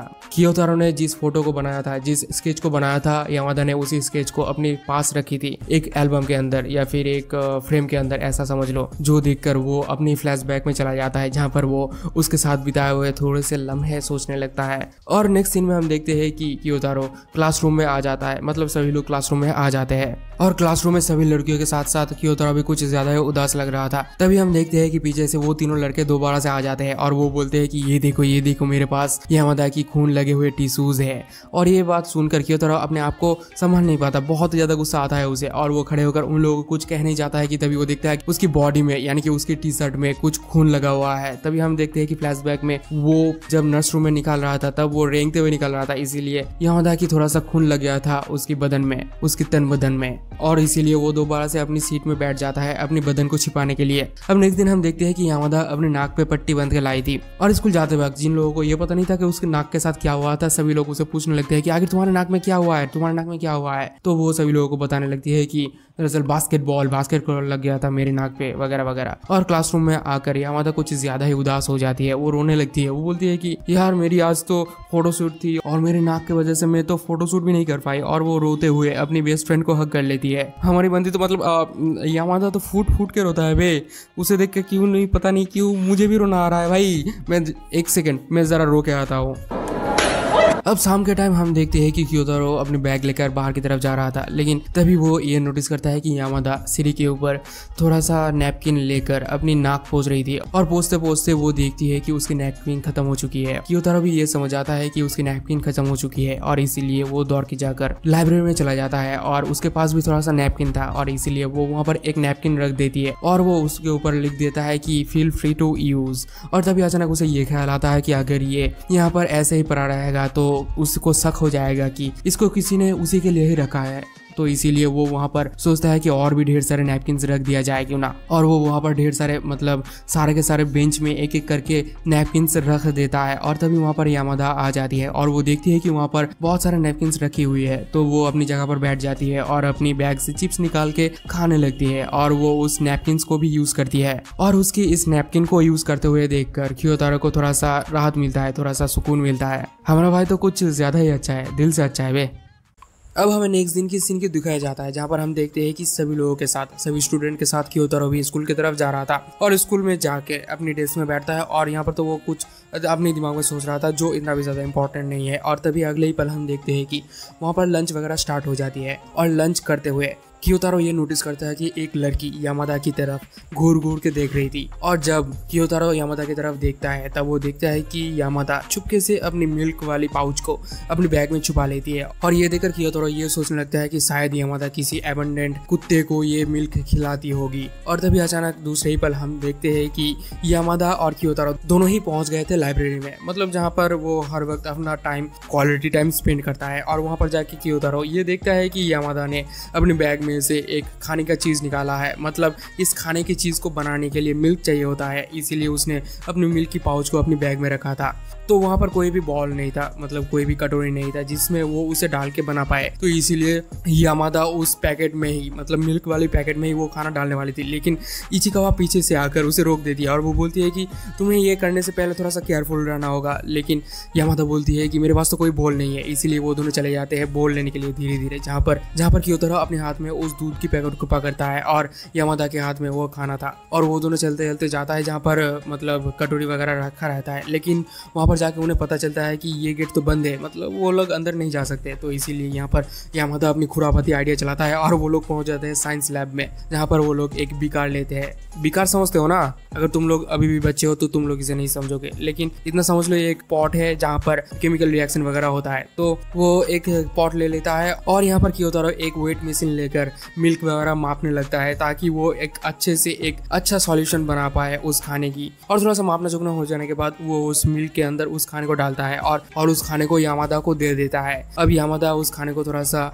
हिलाने लगता है, मतलब एक स्पून टाइप का चीज़ की मदद से उसको हिलाता है थोड़ा सा, ताकि वो खाना अच्छी तरीके से बन जाए। अभी यामादा बोलता है कि क्योतारो जरा अपना हाथ दिखाना, मतलब जरा अपना उंगली दिखाना। और इतना बोलते ही यामादा उसके हाथ को पकड़ लेता है और उसकी उंगली को लेकर उस बीकर के अंदर डाल देता है, जिस वजह से उसकी उंगली पे थोड़ा सा खाना चिपक जाता है और वो लेकर वो क्योतारो के मुंह पे ही डाल देता है। और वो पूछती है कि ये कैसा बना है, तो क्योतारो थोड़ा सा खाने के बाद बोलता है कि हाँ ये ठीक है। और इतना सुनते ही यामादा अपनी पूरी की पूरी खाने को अपने मुंह में डालने लगती है। और तभी हम देखते हैं कि अचानक वहाँ पर एक सर आ जाता है, मतलब साइंस लैब का टीचर आ जाता है और वो पूछता है कि तुम दोनों यहाँ पर क्या कर रहे हो। तो क्योतारो अपने आप को और यामादा को बचाने के लिए बोलता है कि दरअसल हम लोग यहाँ पर कुछ तो भूल गए थे। लेकिन जब वो और सर यामादा की तरफ देखता है तब वो देखता है कि यामादा ने पूरी की पूरी खाने को अपने ऊपर स्पेल कर दिया है और ये देखने में थोड़ा सा अजीब व गरीब लग रहा था। अब नेक्स्ट सीन में हम देखते हैं कि सभी लोग मिलकर स्कूल वगैरह साफ कर रहे थे। और सच बताओ तो ये ट्रेडिशन मुझे बहुत ज़्यादा पसंद आता है कि ये लोग स्कूल वगैरह साफ करते हैं। खैर छोड़ो, तो यहाँ पर साफ करते करते हम देखते हैं कि एक लड़की जो उसे घूर रही थी टिफिन के टाइम, वो लड़की यामादा के ही आसपास घूम रही है और घूमते घूमते वो अचानक यामादा को पुकारती है, जिस वजह से यामादा के हाथ में रखा हुआ कपड़ा नीचे गिर जाता है। और ये देखकर यामादा की बेस्ट फ्रेंड उसके पास आती है, लेकिन यामादा उसकी बेस्ट फ्रेंड को पकड़ के दौड़ते हुए लेकर चली जाती है कि चलो मेरे साथ उस कपड़े को लेने के लिए। और तभी हम देखते हैं कि उस दूसरे लड़की के पास जो वहाँ पर घूम रही थी, उसके पास एक और लड़की आती है और वो पूछती है कि क्या तुमने यामादा से माफी मांग लिया है। लेकिन ये लड़की बोलती है कि नहीं, अभी तक मैंने एपोलॉजी नहीं मांगी है। और इन सब लोगों की बातचीत और इन सब लोगों की बिहेवियर क्योतारो चुप चुप के मतलब वहीं पर ही खड़ा हुआ था और वो ये सब कुछ नोटिस कर रहा था। और फिर दूसरी वाली लड़की इस लड़की को बोलती है कि आखिर सॉरी बोलने की तो बात है, जल्दी से बोल देना। तो ये लड़की थोड़ा सा गुस्से होकर थोड़ा सा चीड़ कर बोलती है कि हाँ ठीक है। तो दूसरी लड़की बोलती है कि आखिर तुम ऐसी क्यों हो गए हो, तुम मिडिल स्कूल में ऐसी तो नहीं थी। लेकिन ये लड़की बोलती है कि ये सब कुछ तुम्हारे वजह से हुआ है, क्योंकि तुमने ही सेरेना को चेंज किया है और तुम हर वक्त उसके साथ हैंग आउट करती रहती थी। और वो इतना कहते ही वहाँ से दौड़ के चली जाती है। और सच बताओ ये सेरेना कौन है मुझे नहीं पता। अब नेक्स्ट सीन में हम देखते हैं कि यामादा और क्योतारो के साथ साथ अब वो लड़की भी लाइब्रेरी में आ चुकी थी। और सच बताओ तो यार इन लोगों की जिंदगी तो एकदम लाइब्रेरी के अंदर ही घुसी हुई है यहाँ तक तो वो तीनों यहाँ पर मौजूद थे। और उस लड़की को देखकर क्योतारो को ये समझ आ जाता है कि वो लड़की भी यहाँ पर उसे यानी कि यामादा को सॉरी बोलने के लिए आई थी। इसलिए क्योतारो ये सोचने लगता है कि मैं यहाँ से कैसे निकलूँ।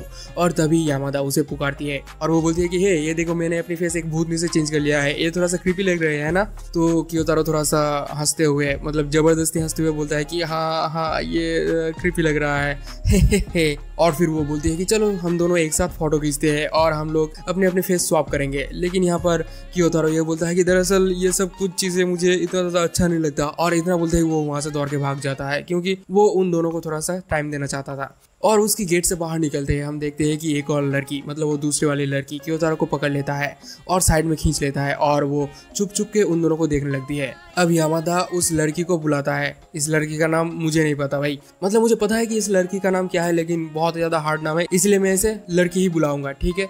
तो यामादा उस लड़की को बुलाती है और यामादा उस लड़की से बोलती है कि क्या हम दोनों एक साथ फोटो खींचे और फिर हम लोग अपने अपने फेस स्वैप करेंगे। तो वो लड़की यहाँ पर थोड़ा सा घबराते हुए मान जाती है, मतलब थोड़ा सा ऑकवर्ड मूवमेंट हो जाता है यहाँ पर, मतलब समझ सकते हो यार। तो यहाँ पर वो दोनों फोटो खींच लेते हैं और अपने अपने फेस स्वैप कर लेते हैं। और तभी यामादा ये बोलती है कि अगर मेरे नाक पे ये पट्टी नहीं होती तो शायद ये फोटो और भी अच्छी आती। जो सुनकर ये लड़की धीरे धीरे बोलती है कि मुझे प्लीज माफ कर देना यामादा। जो सुनकर यामादा बोलती है कि माफ कर दूं, लेकिन किस लिए। तो ये लड़की बोलती है कि दरअसल तुम्हारे नाक पे वो बॉल मैं नहीं मारी थी। तो यामादा बोलती है कि अच्छा तो वो तुम थी, लेकिन ठीक है कोई बात नहीं यार, मैं तो वो भूल भी गई हूँ। और फिर वो माहौल को थोड़ा सा नॉर्मल करने के लिए, माहौल को थोड़ा सा कूल करने के लिए बोलती है कि चलो थोड़ा सा स्नैक्स खा लो। लेकिन वो देखता है कि कटोरे के अंदर कोई भी स्नैक्स बचा नहीं है, इसीलिए वो उसे थोड़ा सा चॉकलेट ऑफर करने जाती है। लेकिन वो देखती है कि उसकी पॉकेट में सिर्फ रैपर ही बची है और पॉकेट में रैपर मतलब चॉकलेट निकलते वक्त सारे के सारे रैपर्स जो है वो लाइब्रेरी की फ्लोर पे बिछ जाती है। और ये देखकर वहाँ पर मौजूद वो लड़की दूसरी वाली लड़की तुरंत ही वहाँ पर आ जाती है और रैपर को उठाने लगती है। अब रैपर वगैरह उठाने के बाद हम देखते हैं कि यामादा वहाँ से चली जाती है और वो दोनों लड़की आपस में थोड़ा बहुत बातचीत करते हैं, जहाँ पर कियोतारो भी वहाँ पर ही खड़ा हुआ था। अब अगले पल हम देखते हैं कि उन लोगों की छुट्टी हो चुकी है और कियोतारो अकेले ही अपनी साइकिल लेकर पैदल चलते हुए घर जा रहा है। ये बंदा साइकिल लेकर पैदल क्यों चल रहा है भाई, ये बहुत ही ज़्यादा मुझे इरिटेट कर रहा है, लेकिन खैर छोड़ो।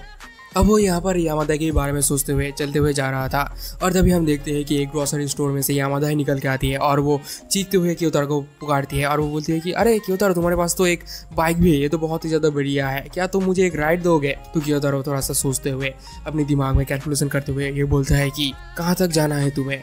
तो यामादा बोलता है कि अच्छा, तो तुम मुझे राइड देने वाले हो। और इतना कहते ही यामादा उसकी कैरियर में, साइकिल की कैरियर में बैठ जाती है और यहाँ पर कियोतारो साइकिल चलाने लगती है। अब वो दोनों यहाँ पर एक दूसरे के साथ बातचीत वगैरह करते हुए चलते हैं, जहाँ पर यामादा बोलती है कि दरअसल मुझे बास्केटबॉल क्लब से निकाल दिया गया है क्योंकि मैं बहुत दिनों से बास्केटबॉल प्रैक्टिस नहीं किया है और अब मैं कोई भी क्लब में ज्वाइन नहीं हूँ। वो पूछता है कि कियोतारो, तुम कौन सी क्लब में हो? तो वो बोलता है कि मैं डेटा प्रोसेसिंग क्लब में हूँ। अब यहाँ पर यामादा बोलता है कि शायद मुझे भी डेटा प्रोसेसिंग क्लब में ज्वाइन हो जाना चाहिए, जो सुनकर कियोतारो बोलता है कि अब यामादा बोलता है कि अबे कुछ तो बात बोलो, कुछ तो कहो।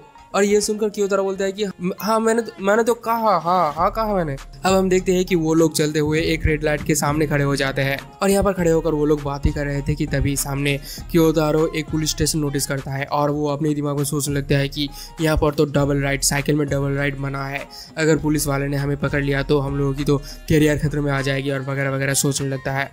और वो ये सब कुछ सोचते सोचते अपने ही ख्यालों में खो गया था। लेकिन तभी हम देखते हैं कि वहाँ पर ग्रीन लाइट हो चुका है। तो यामादा बोलती है कि ग्रीन लाइट हो चुका है, जल्दी से चलो। और यहाँ पर कियोतारो जल्दी से उस साइकिल को जोर जोर से चलाने लगता है और चलते वक्त कियोतारो यामादा से ये भी कहता है कि दरअसल मैं हर वक्त बीमार रहता था और मेरे सर पे भी, मेरे हेड पे भी बहुत ज्यादा प्रॉब्लम्स है। और अगले ही पल हम देखते हैं कि वो लोग सेंजुको साता में पहुंच चुके थे और मेरे ख्याल से ये शायद एक स्टेशन है और वहां पर पहुंच के कियोतारो यामादा को ड्रॉप कर देता है। यामादा को यहीं तक ही आना था और यहाँ पर आके यामादा उसे एक ड्रिंक ऑफर करती है और इस ड्रिंक एक पाउच के अंदर रखा हुआ था। तो कियोतारो उस ड्रिंक को थोड़ा सा सोचने के बाद ले लेता है और उस ड्रिंक की ढक्कन को खोल के उसके रैपर को यामादा को पकड़ा देता है। मतलब जैसे यामादा उसके साथ करती थी वैसे ही वो यहाँ पर उसके साथ करता है और वो उस रैपर को लेकर वहां से दौड़ के चली जाती है और जाते वक्त वो उसे बाय बाय कहती है और उसकी बाय बाय सुनकर कियोतारो भी उसे बाय बाय कहता है और वो अपने हाथ को बहुत ही ज्यादा ऊंचा कर देता है। अब नेक्स्ट दिन क्लासरूम में हम देखते हैं कि उन लोगों की पीटी टीचर, मतलब बास्केटबॉल वाली कोच, उन लोगों को ये बोल रहा था कि किसी ने तो लाइब्रेरी में कोई रैपर फेंक कर रखा हुआ था, मतलब वो चॉकलेट वाला रैपर जो यामादा के पास था उसको किसी ने फेंक दिया था। मतलब यामादा ने फेंका था, लेकिन ये बात वो आकर उन लोगों को बता रहा था क्लासरूम के अंदर और सभी लोगों को बताते हुए वो यामादा को पूछता है कि क्या तुम्हें पता है कि किसने इस रैपर को फेला है? तो यामादा बोलता है कि मैंने तो वहाँ पर कोई भी रैपर नहीं फेला है और मैं कभी भी लाइब्रेरी के अंदर खाती भी नहीं हूँ। जो सुनकर कोच को थोड़ा सा शक हो जाता है और वो बोलता है कि यामादा, तुम आज स्कूल खत्म होने के बाद मुझसे ऑफिस रूम में मिलना। अब यहाँ पर सीन कट हो जाता है और नेक्स्ट सीन में हम देखते हैं कि कियोतारो एक रेस्टोरेंट में आया हुआ है और यहाँ पर कियोतारो अपने दिमाग में ये बोलता है कि दरअसल उस दिन सर को थोड़ा सा काम था, इसीलिए वो यामादा के साथ बातचीत नहीं कर पाया था और वो यहाँ पर ये सोचने लगता है कि कैसे वो यामादा को बचाए इस मायाजाल से, मतलब इस प्रॉब्लम से। तभी वहाँ पर हम देखते हैं कि यामादा की बहन उसके पास आ जाती है और वो बोलती है कि हफ्ते में 5 दिन काम करते करते मैं तो थक गई हूँ, अब मुझे बेबी सिटिंग भी करना पड़ रहा है। लेकिन कियोतारो यहाँ पर बोलता है कि दरअसल तुम मुझे घसीट के ले आए थे, मैं तो यहाँ पर आना भी नहीं चाहता था। और तभी कियोतारो ये नोटिस करता है कि यामादा भी उसी रेस्टोरेंट में आ गई है और वो अपने दोस्तों के साथ आई थी और यहाँ पर वो दोनों एक दूसरे को देख लेते हैं, आई टू आई कांटेक्ट हो जाता है उन दोनों के।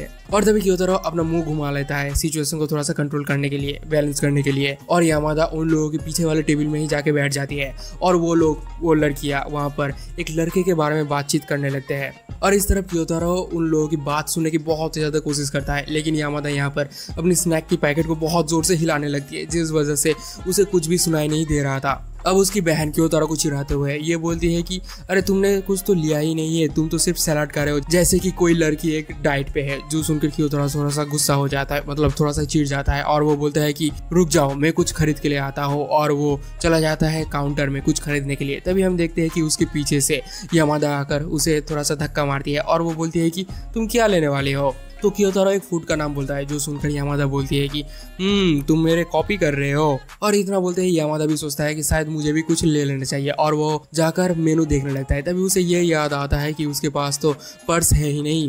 मतलब वो अपनी पर्स को ऊपर फर्स्ट फ्लोर में छोड़ के आ गई थी। अब यामादा कियोतारो को बोलता है कि वो तुम्हारा बहन है ना? तो कियोतारो बोलता है कि हाँ वो मेरा बहन है। तो ये सुनकर यामादा बोलती है कि वो बहुत ही ज्यादा क्यूट है और मैं उससे दोस्ती करना चाहती हूँ, और तुम बहुत ही ज्यादा लकी हो क्योंकि तुम्हारे सिबलिंग्स है और मैं अपनी फैमिली की इकलौता बच्चा हूँ, इसलिए मैं बहुत ही ज्यादा अनलकी हूँ, वगैरह वगैरह बातचीत वगैरह करने लगते हैं। और उसके बाद यामादा कियोतारो से पूछती है कि वॉशरूम कहाँ पर है? तो कियोतारो बोलता है कि वो तो फर्स्ट फ्लोर में ही है। और ये सुनकर यामादा वहां से चली जाती है। और तभी अचानक कियोतारो के दिमाग में ये क्लिक करता है कि यानी कि यामादा सिर्फ और सिर्फ नीचे मेरे साथ बात करने के लिए आई थी। और तभी बार काउंटर में लड़की कियोतारो से पूछता है कि तुम्हें क्या चाहिए? तो यामादा वहां पर उसे बोल देता है कि उसे क्या क्या चाहिए, और इसी बीच वो एक आइसक्रीम भी चूज कर लेता है, मतलब आइसक्रीम भी ऑर्डर कर देता है। और वो उस आइसक्रीम को लेकर ऊपर जा ही रहा होता है कि तभी वो ये देखता है कि यामादा भी ऊपर से आ रही है। और यामादा उसके हाथ में वो आइसक्रीम देखकर ये बोलती है कि तुम दोबारा से मेरी कॉपी कर रही हो। लेकिन कियोतारो तो उस आइसक्रीम को यामादा के लिए ही खरीदा था, लेकिन यहाँ पर कियोतारो उसे कुछ भी नहीं बोल पाता क्योंकि ये बहुत ज़्यादा इंट्रोवर्ट बंदा है, जैसे कि तुम लोगों को पता चले गया होगा अब तक। तो अब नेक्स्ट दिन स्कूल में हम देखते हैं कि कियोतारो छुप छुप के ऑफिस रूम के अंदर ताकाजाकी कर रहा था और वो वहाँ पर यामादा को ही ढूंढ रहा था। तभी वो ये देखता है कि यामादा तो अंदर कहीं पर भी नहीं है। और तभी अचानक यामादा पीछे से आकर कियोतारो को धप्पा कर देती है और वो बोलती है कि तुम यहाँ पर क्या कर रहे हो? तो यामादा थोड़ा सा घबराते हुए बोलता है कि बेसिकली मैं यहाँ से गुजर रहा था, बस इतना ही। तो यामादा बोलती है कि तो फिर ठीक है, चलो मेरे साथ अंदर चलो। कियोतारो पूछता है कि मैं क्यों अंदर जाऊंगा? यामादा बोलती है कि दरअसल मुझे थोड़ा सा घबराहट हो रही है, इसलिए प्लीज मेरे साथ चलो मुझे कंपनी देने के लिए। और फिर वो दोनों अंदर चले जाते हैं और ऑफिस रूम के अंदर उन दोनों की बातचीत होने लगता है सर के साथ। और सर यहाँ पर यामादा से पूछताछ वगैरह करने लगता है। तभी कियोतारो बहुत ही ज्यादा सीना चौड़ा करके ये बोलने लगता है कि यामादा उस रैपर को लाइब्रेरी के अंदर नहीं फेंका है और मैं उसे देखा था और वो कभी भी लाइब्रेरी के अंदर खाना वगैरह नहीं लाती है। वो यहाँ पर बहुत सारा बातें करता है सर के साथ और वहाँ पर सारा का सारा सिचुएशन सॉर्ट करने के बाद वो दोनों वहाँ से चल के जाने लगते हैं। तभी वो सर कियोतारो को रोकता है और कियोतारो की तो यहाँ पर हालत बहुत ज़्यादा खराब होने लगता है। अब सर पीछे से आकर कियोतारो को बोलता है कि अरे मैंने तो आज तुम्हें पहली बार बोलते हुए देखा है, इससे पहले तो मैंने तुम्हें कभी भी बोलते हुए नहीं देखा था। और ये बात सुनकर कियोतारो को थोड़ा सा रिलीफ मिलता है क्योंकि कियोतारो को यही लग रहा होता है कि शायद वो दोनों पकड़ा जा चुका है। अब कॉरिडोर में चलते हुए यामादा कियोतारो को थैंक यू कहती है और वो अपनी जेब में से 2 चॉकलेट 2 कैंडी निकाल के कियोतारो को पूछती है कि तुम्हें कौन सा चाहिए। तो कियोतारो यहाँ पर थोड़ा सा सोच के एक क्लाउड वाले कैंडी को चूज कर लेता है। ये देखकर यामादा उसे बोलती है कि तुम तो अभी भी बच्चे हो, और वो वहाँ से दौड़ के चलने लगती है। और तभी वो अचानक रुक जाती है और वो पीछे मुड़ के कियोतारो को बोलती है कि तुम मुझे यामादा बोल सकती हो। और यामादा उसकी फर्स्ट नेम होती है और तुम लोगों को तो पता ही है कि फर्स्ट नेम से किसको बुलाया जाता है। और इसी मोमेंट के साथ ये एपिसोड यहीं पर खत्म होती है।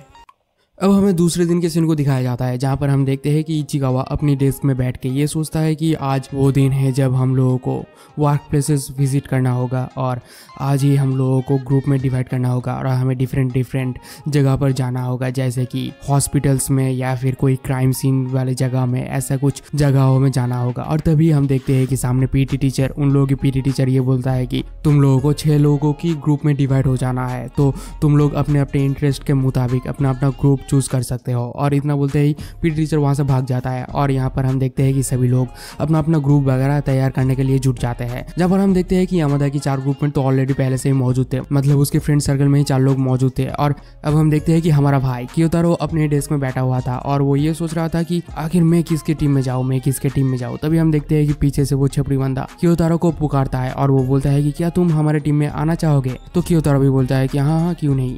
तभी हम देखते हैं कि वो छपरी बंदा ये नोटिस करता है कि यामादा की ग्रुप में सिर्फ 4 लड़की है और हारा की ग्रुप में भी 4 लड़की है, तो इसीलिए वो ये डिसाइड करता है कि वो चारों लोग 2-2 करके दोनों ही ग्रुप में स्प्लिट हो जाएंगे। तो इसीलिए वो लोग पहले तो जाते हैं यामादा की ग्रुप में, ये बोलने के लिए कि वो लोग अपने ग्रुप में उन लोगों को शामिल कर ले।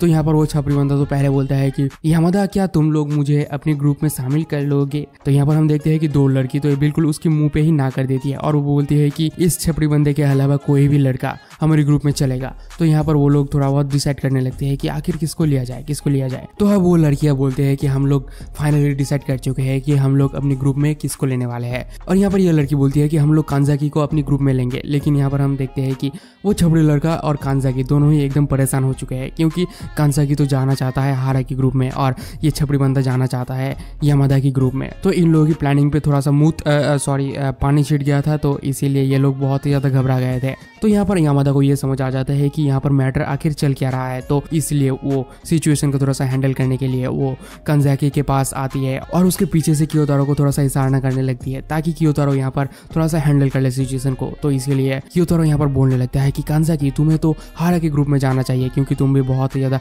पढ़ाई में अच्छा वगैरह हो और वो लोग भी पढ़ाई वगैरह में बहुत ही ज़्यादा अच्छे हैं और हम लोग इस ट्रिप में घूमने के लिए या फिर मजे करने के लिए नहीं बल्कि पढ़ाई वगैरह करने के लिए जा रहे हैं, तो इसीलिए तुम्हें उस ग्रुप में जाना चाहिए। तो ये बात सुनकर लड़कियों में से किसी को भी ये इसका लॉजिक पसंद नहीं आता है, लेकिन वो छपरी बंदा भी कियोतारो का साइड लेते हुए ये बोलता है कि हाँ ये लॉजिक तो बहुत ही ज्यादा अच्छा लग रहा है मेरे को। और तभी हम देखते हैं कि पीछे से वो मोटा बंदा आकर बोलता है कि अगर ऐसी बात है तो मैं ही इन लोगों की टीम में शामिल हो जाता हूँ। लेकिन ये देखकर इचिकावा भी चीख उठता है और वो बोलता है कि रुको जरा, मेरा भी बहुत कम मार्क्स आया है, मेरा तो साइंस में सिर्फ और सिर्फ 40 मार्क्स आया है। जो सुनकर वो मोटा बंदा बोलता है कि अरे तुम तो मुझसे भी ज्यादा गवार हो। और ये बात सुनकर वो छपरी बंदा ये डिसाइड करता है कि कांजाकी और वो मोटा बंदा ये दोनों जाएंगे उस हारा वाले ग्रुप में और ये छपरी बंदा और कियोतारो ये दोनों रुक जाएंगे यामादा की ग्रुप में।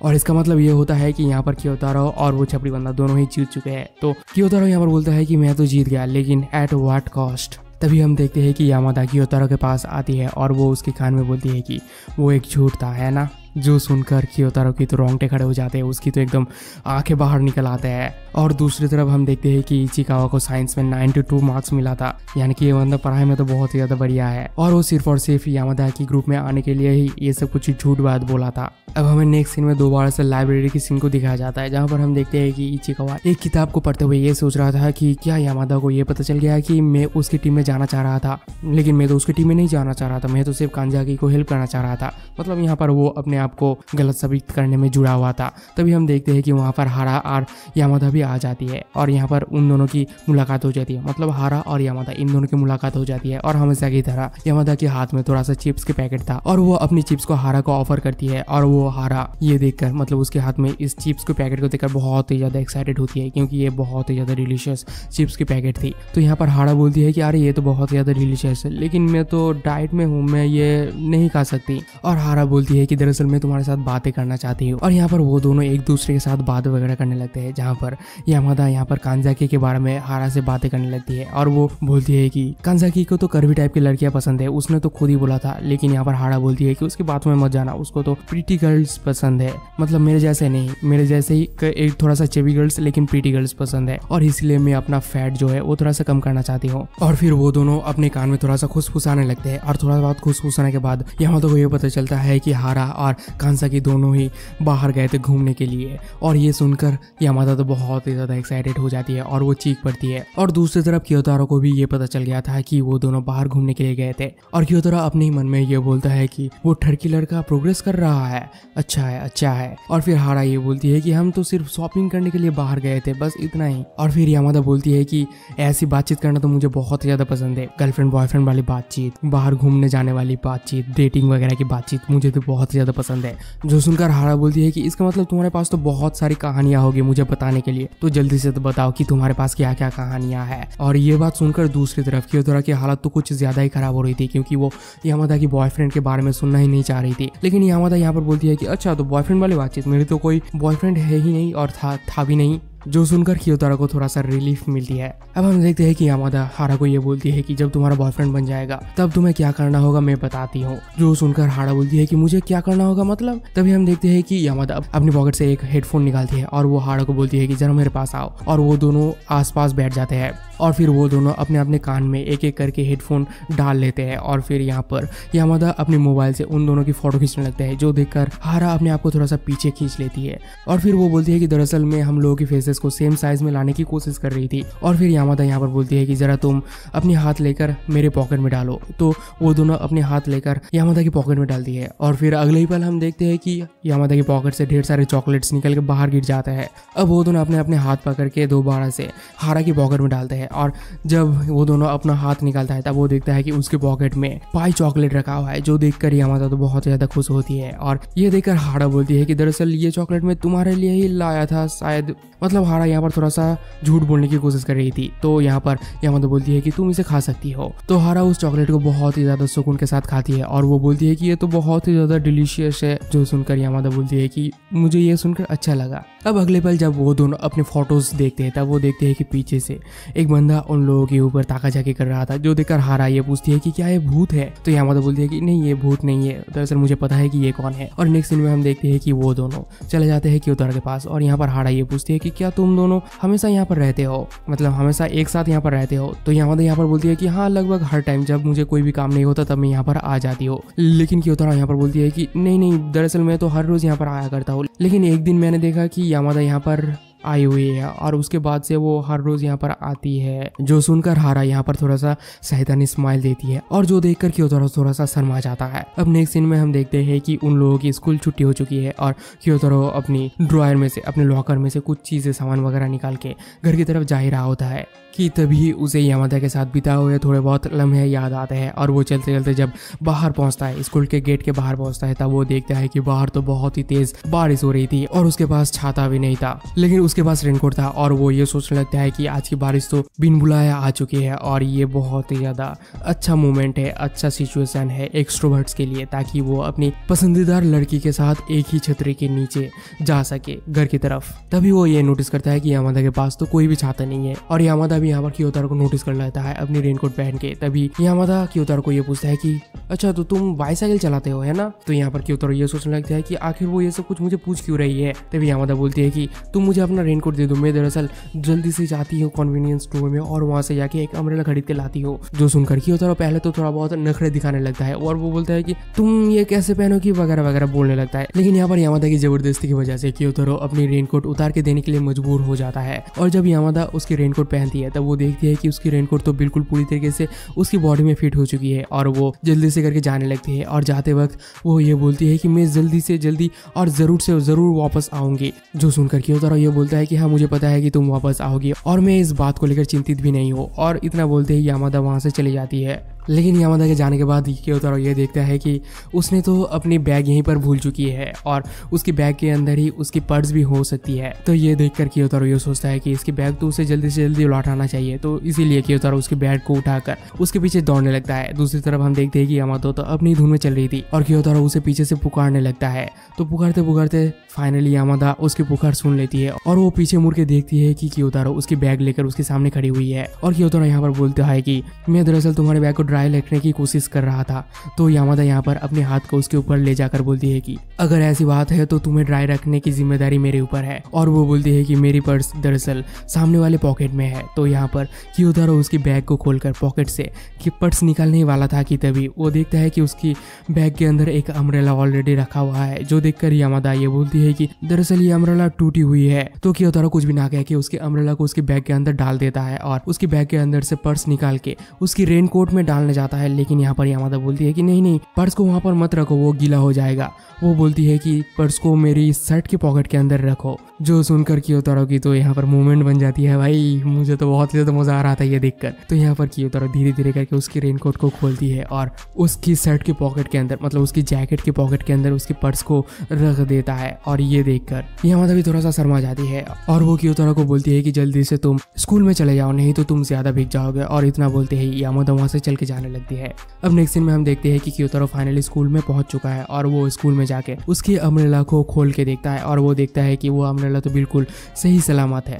और ये देखकर क्योतारो ये सोचने लगता है कि आखिर उसने ऐसा किया क्यों, ताकि उसे कोई गोल्डन अपॉर्चुनिटी मिल पाए या फिर कोई और बात है। अब कुछ समय बाद हम देखते हैं कि यामादा फाइनली वहाँ पर वापस आ चुकी है एक अम्ब्रेला और थोड़ी बहुत स्नैक्स लेकर, मतलब थोड़ी बहुत स्नैक्स खरीद कर। जो देखकर क्योतारो सोचता है कि शायद वो स्नैक्स खरीदने के लिए मेरे रेनकोट लेकर गई थी। अब हम देखते हैं कि वो दोनों वहाँ पर खड़े होकर, मतलब स्कूल में ही खड़े होकर थोड़ा बहुत बातचीत कर रहे थे। और यहाँ पर यामादा क्योतारो को एक सवाल पूछती है और कुछ सेकंड बाद ही वो बोलती है कि टाइम्स अप। जो सुनकर क्योतारो बोलता है कि अरे तुमने तो बहुत ही जल्दी कर दिया टाइम्स अप। तो यामादा यहाँ पर बोलती है कि दरअसल मैं तुम्हारे रिफ्लेक्स को टेक्स्ट कर रही थी। तो ये बात सुनकर क्योतारो बोलता है कि अच्छा तो ऐसी बात है। तो फिर बोलता है कि अच्छा तो बाय देन, फिर मिलेंगे।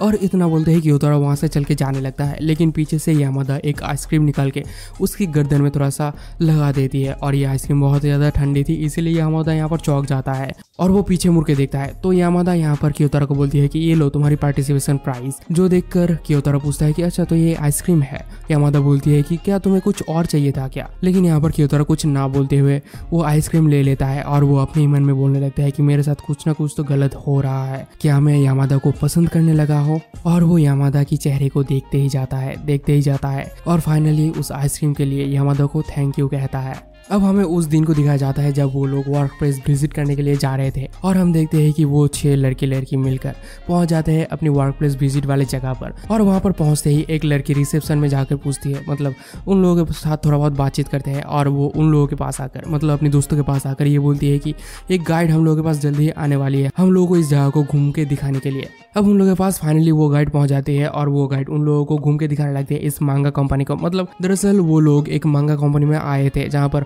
मांगा वगैरह राइट किया जाता है, मांगा वगैरह बनाया जाता है और यहाँ पर आकर वो लोग घूमने वगैरह लगते हैं। तभी हम देखते हैं कि वहाँ पर एक आर्टिस्ट आ जाती है और उसके हाथ में बाकी हानमा की एक रियल कॉपी थी, जो देखकर सभी लोग तो उतावले हो रहे थे। लेकिन दूसरी तरफ हम देखते हैं कि कियोतारो और यामादा दूसरी तरफ खड़े हुए थे। लेकिन यहाँ पर कियोतारो तो बहुत ज़्यादा उतावला हो रहा था उस मांगा को देखने के लिए, लेकिन वो अपने आप को बहुत ही ज़्यादा काम डाउन कर रहा था। पता नहीं क्यों काम डाउन कर रहा था, लेकिन वो बहुत ही ज़्यादा एक्साइटेड था, बहुत ही ज़्यादा चाह रहा था उस मांगा को देखने के लिए। जो देखकर यामादा को ये समझ आ जाता है कि कियोतारो उस मांगा को देखना चाहता है, तो इसीलिए यामादा उसके हाथ को पकड़ के ले जाता है उस मांगा के पास और ले जाकर उसको दिखाने लगता है। जो देखकर कियोतारो की तो आँख चमक उठती है। वो देखता है कि अरे ये तो ओरिजिनल बाकी हानमा की कॉपी है यार। अब उन लोगों के work place visit finally complete हो जाते हैं और सभी लोग चल के जाने लगते हैं लिफ्ट की तरफ। और लिफ्ट में उठकर वो लोग नीचे जा ही रहे थे कि तभी वहां पर एक मोटा आदमी आ जाता है और सभी लोगों को दबाते हुए अंदर घुस जाता है। तभी हम देखते हैं कि यामादा उस फोर्स की वजह से कियोतारो के बहुत ज्यादा पास आ जाती है, मतलब कुछ ज्यादा ही पास, और मैं भी इतना ज्यादा पास चाहता हूँ उसको। खैर छोड़ो यार। तो वो बहुत ज्यादा पास आ जाती है कियोतारो की, और कियोतारो यहाँ पर तो बहुत ही ज्यादा उतावला हो रहा था। मतलब उसकी तो सोए हुए अरमान जाग रहे थे और उसकी आंखें चकराने लगते हैं, दिमाग घूमने लगता है। वो सोचता है कि आखिर मैं क्या करूँ, अब तो मैं जिधर भी देख रहा हूँ उधर ही सिर्फ और सिर्फ खराब चीज़ें ही है। तो वो सोचता है कि मैं अपनी आंखें बंद कर लेता हूँ और मुझे कुछ भी नहीं दिखेंगे। और आंखें बंद करने के बाद वो लिफ्ट फाइनली चलने लगता है और चलते चलते वो फाइनली पहुँच जाता है ग्राउंड फ्लोर में। और यहाँ पर पहुँचते ही कियोतारो ये सोचता है कि चलो मैंने तो कंप्लीट कर लिया अपना टास्क। और वो धीरे धीरे करके अपनी आँख खोलता है और वो देखता है कि यामादा अभी भी उसके सामने खड़ी हुई है उसी पोजीशन में। जो देखकर कियोतारो की तो हालत और भी ज़्यादा खराब हो जाती है। लेकिन दूसरी तरफ हम देखते हैं कि सभी लोग तो लिफ्ट छोड़ के बाहर आ जाते हैं, लेकिन अभी भी यामादा वैसे ही खड़ी हुई है। जो देखकर कियोतारो ये पूछता है कि आखिर क्या हुआ तुम्हें। तो यहाँ पर यामादा अपने आप को संभाल लेती है और वहाँ से उठ के चलने लगती है। अब वो लोग स्टेशन में चलने लगते हैं। चलते चलते हम देखते हैं कि कियोतारो, यामादा और उसकी बेस्ट फ्रेंड तीनों एक दूसरे के साथ मांगा के बारे में बातचीत वगैरह कर रहे थे। तो यहाँ पर यामादा एक मांगा आर्टिस्ट के बारे में, मतलब एक मांगा कैरेक्टर के बारे में कियोतारो से पूछता है। तो कियोतारो यहाँ पर उस मांगा कैरेक्टर के बारे में बहुत सारा इन्फॉर्मेशन यामादा को दे देता है। तो यामादा यहाँ पर पूछता है कि क्या तुम उस मांगा को पढ़े हो। तो कियोतारो बोलता है कि नहीं, मैंने मांगा को नहीं पढ़ा है।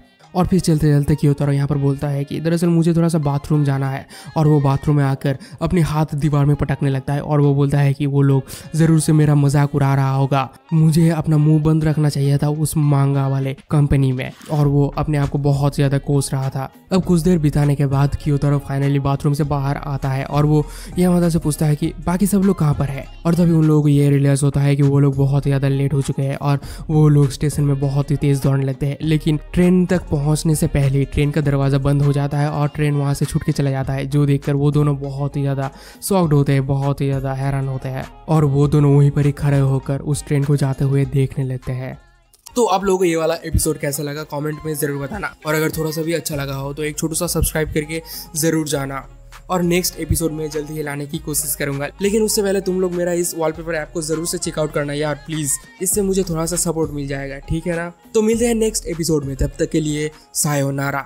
अब वो लोग दौड़ते दौड़ते ट्रेन तक पहुंच तो जाते हैं, लेकिन ट्रेन को पकड़ नहीं पाते क्योंकि उन लोगों की पहुंचने से पहले ही ट्रेन का दरवाज़ा बंद हो जाता है और वो ट्रेन वहां से निकल जाता है। और जो देखकर दोनों ही बहुत ही ज़्यादा शॉक्ड होते हैं। लेकिन ट्रेन छूटने के वजह से यामादा रोने लगती है, बहुत ही ज़्यादा प्यारी तरीके से रोने लगती है। जो देखकर कियोतारो थोड़ा सा यहाँ पर शॉक्ड हो जाता है और वो ये सोचने लगता है कि मैं अब क्या करूँ। और वो ये भी सोचने लगता है कि शायद ये मेरे वजह से ही रो रही है और मेरे वजह से ही तो उसका ट्रेन छूटा था और शायद मैं ही इसकी रोने के लिए जिम्मेदार हूँ। अब वो बोलता है कि चलो हम लोग किसी और जगह पर जाके बैठते हैं, मतलब एक सीट में जाके बैठते हैं। और यामादा जाके एक सीट में बैठ जाती है, लेकिन कियोतारो यहाँ पर भी देखता है कि यामादा अभी तक भी रो रही है। जो देखकर देखकर कियोतारो ये सोचने लगता है कि आखिर इसे चुप कैसे किया जाए। और कियोतारो अपने ही मन में बोलता है कि इस पूरी की पूरी गलती के जिम्मेदार तो मैं ही हूँ। और वो यामादा को चुप कराने की कोशिश करते हुए ये बोलता है कि अरे तुम टेंशन मत लो, नेक्स्ट ट्रेन तो जल्दी ही है, लगभग 7 मिनट के आसपास वो ट्रेन आ जाएगा। लेकिन ये सब बातें सुनने के बाद भी यामादा चुप नहीं हो रही थी, तो इसीलिए कियोतारो थोड़ा सा धीरे धीरे चलते हुए एक वेंडिंग मशीन के पास जाता है और उसमें से एक जूस का बॉटल निकाल के ले आकर यामादा को दे देता है। और यामादा उस जूस की बॉटल को ले लेती है और घुमा फिरा के देखने लगती है और वो देखती है कि ये तो एक मिल्क टी के बॉटल है। और यामादा अपनी लाल टमाटर जैसे मुंह को लेकर उस जूस की बॉटल को देखने लगता है। अब कियोतारो थोड़ा सा दूर जाके बैठता है और ये बोलने लगता है कि दरअसल ये सब कुछ गलती मेरी ही है, बल्कि मुझे तो जोर जोर से चीखते हुए सबको बताना चाहिए था कि मैं वॉशरूम में जा रहा हूँ या फिर मैं बाथरूम में जा रहा हूँ। जो सुनकर यामादा तो हंस पड़ती है और वो बोलने जाती है कि क्या चीख चीख के बताना चाहते हो तुम। और वो जब कियोतारो की तरफ देखती है तब वो देखती है कि कियोतारो तो बहुत ही ज़्यादा दूर जाके बैठी हुई है, मतलब उसने अब तक कियोतारो को नोटिस भी नहीं किया था। अब नेक्स्ट सीन में हम देखते हैं कि वहाँ पर ट्रेन आ चुकी है और दोनों ही उस ट्रेन में चढ़ जाते हैं। और ट्रेन में चढ़ने के बाद कियोतारो दोबारा से वहाँ से मतलब यामादा के पास से कहीं तो दूर जाने लगता है, लेकिन यहाँ पर यामादा उसके बैग को पकड़ के अपनी ओर खींच लेती है और वो बोलती है कि दूर मत जाओ, नहीं तो हम लोग दोबारा से अलग हो जाएंगे, जैसे पहले वाले ग्रुप से अलग हुए थे वैसे ही हम लोग भी अलग हो जाएंगे। तो यहाँ पर कियोतारो भी खड़ा रह जाता है। अब यामादा उसके बैग को बिल्कुल एकदम हग कर लेती है, मतलब मानो कि उसने यामादा ने कियोतारो को ही हग कर लिया है। तो हग करते हुए वो दोनों बातें करने लगते हैं। यहाँ पर वो लोग उस ग्रुप के बारे में बातें कर रहे थे जो ग्रुप उन लोगों को छोड़ के गया था, और वो लोग हारा के ग्रुप के बारे में भी बातें कर रहे थे। मतलब बेसिकली यहाँ पर यामादा ही बातें कर रही थी और कियोतारो तो सिर्फ हाँ ही हूँ कर रहा था। तो यहाँ पर यामादा भी बोलती है कि शायद वो लोग डेट कर रहे हैं, ये तो एक अनऑफिशियल डेट हो गया उन लोगों के लिए और ये कितना ज़्यादा एक्साइटिंग वगैरह है ना। तो कियोतारो बोलता है कि और यामादा बोलती है कि जब कोई लोग कपल्स बनते हैं तब वो लोग अपने अपने हाथ पकड़ते हैं और ये तो बहुत ही ज़्यादा एक्साइटिंग है। और फिर यामादा बोलती है कि हम लोग यहाँ पर हुई सारे के सारे बातें को सीक्रेट्स रखेंगे, ठीक है। तो कियोतारो भी बोलता है कि हाँ ठीक है। अब नेक्स्ट सीन में हम देखते हैं कि वो लोग फाइनली शिंजुको स्टेशन में पहुंच चुके हैं, मतलब उन लोगों का फाइनल डेस्टिनेशन नहीं, उन लोगों का डेस्टिनेशन तक पहुंच चुके हैं। और डेस्टिनेशन के पहुंचने के बाद वो लोग पैदल चलते हुए स्कूल की तरफ जाने लगते हैं। और स्कूल के पास पहुंचते ही वो लोग देखता है कि उन लोगों की टीम पहले ही वहां पर मौजूद हो चुकी है और वो लोग वहां पर खड़े होकर यामादा और कियोतारो की इंतजार कर रहे थे। लेकिन यहाँ पर यामादा अपने हाथ में एक चिकन लॉलीपॉप लेकर खाते हुए उन लोगों के पास आ रही थी। अब यहाँ पर यामादा उन लोगों के सामने खड़े होकर अपनी बेस्ट फ्रेंड के सामने खड़े होकर सॉरी बोलने ही जा रही थी कि तभी उसकी बेस्ट फ्रेंड बोल पड़ती है कि आई एम सॉरी मुझे माफ़ कर देना। दरअसल मैं ग्रुप की इंचार्ज बनी थी, इसीलिए मैं बहुत ही ज़्यादा टेंशन थी, मैं बहुत ही ज़्यादा फोकस थी टाइम में स्कूल में आने के लिए, लेकिन मैं तो तुम लोगों के बारे में भूल ही चुकी थी। और वो यहाँ पर रो पड़ती है ये सब कुछ बातें बोलते बोलते। और फिर वो लड़की यहाँ पर बहुत ही ज़्यादा रोने लगती है, लेकिन यामादा यहाँ पर उसे हग करते हुए ये बोलती है कि चलो कोई बात नहीं, सभी से कभी ना कभी गलतियाँ हो जाती है।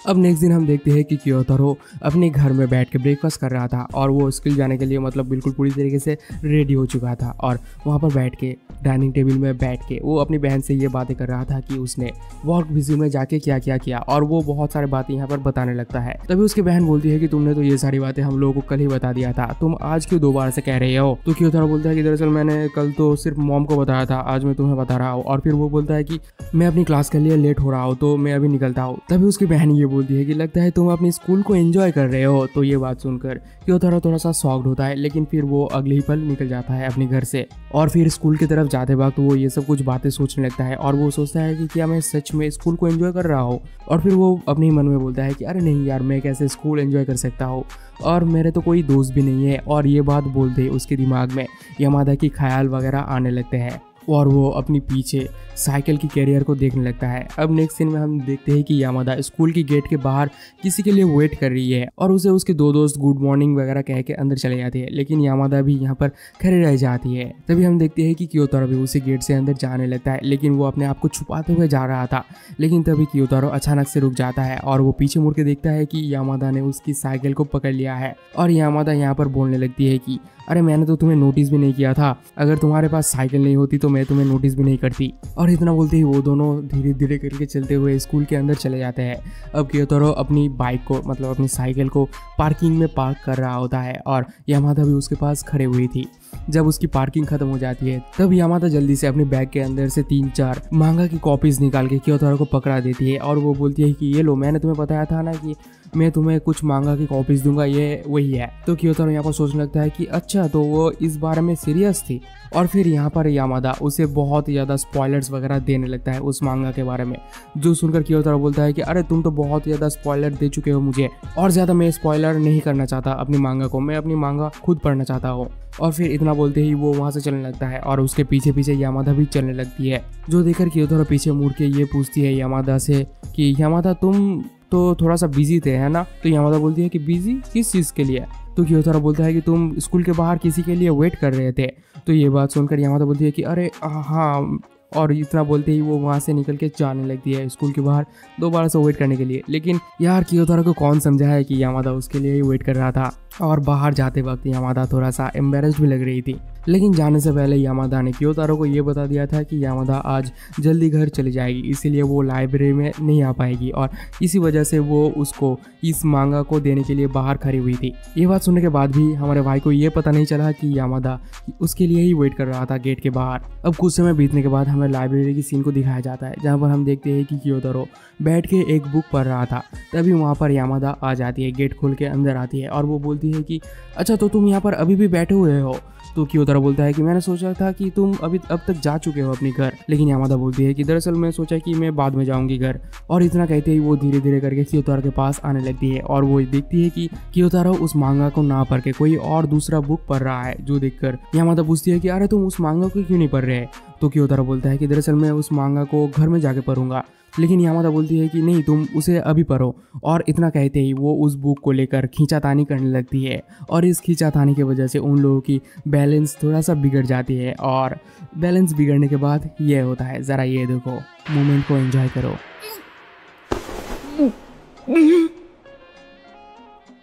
और अगले ही पल हम देखते हैं कि वो दोनों एक दूसरे से मुंह फिरा के खड़े हुए हैं। मतलब यामादा तो उसकी तरफ ही देख रहा था, लेकिन क्योतारो दूसरी तरफ मुंह फिरा के खड़ा हुआ था।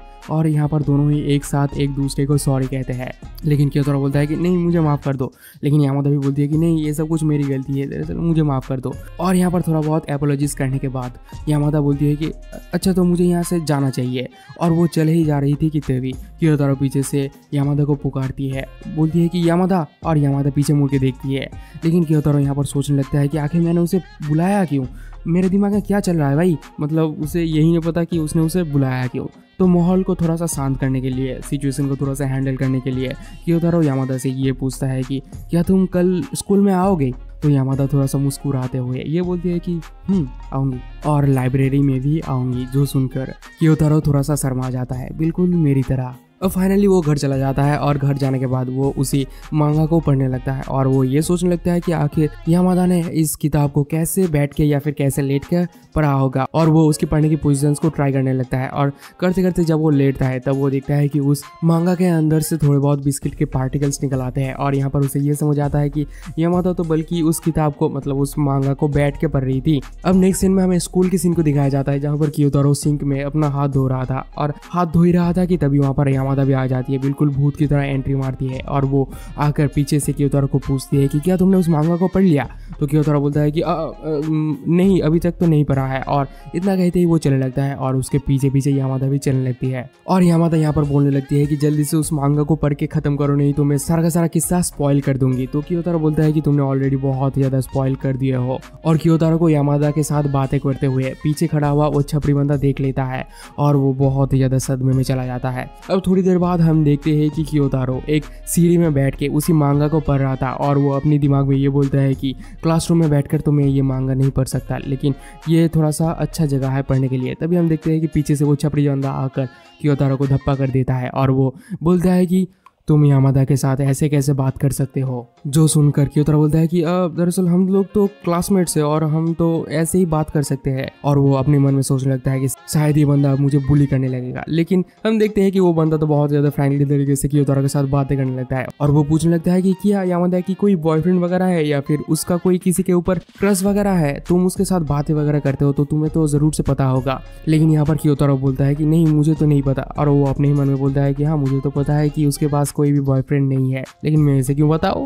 और फिर यहाँ पर वो छपरी बंदा ये बोलने लगता है कि दरअसल मैं यामादा को बहुत ही ज़्यादा पसंद करता हूँ वगैरह वगैरह बोलने लगता है, जो हमारा भाई क्योतारो बैठ के सुन रहा होता है क्योंकि उसके पास करने के लिए तो और कुछ है भी नहीं और वो उसकी अंदर ही अंदर फटे जा रहा था, बिल्कुल मेरी तरह। जब खैर छोड़ो, मैं इस बात को दोबारा से दोहराना नहीं चाहता।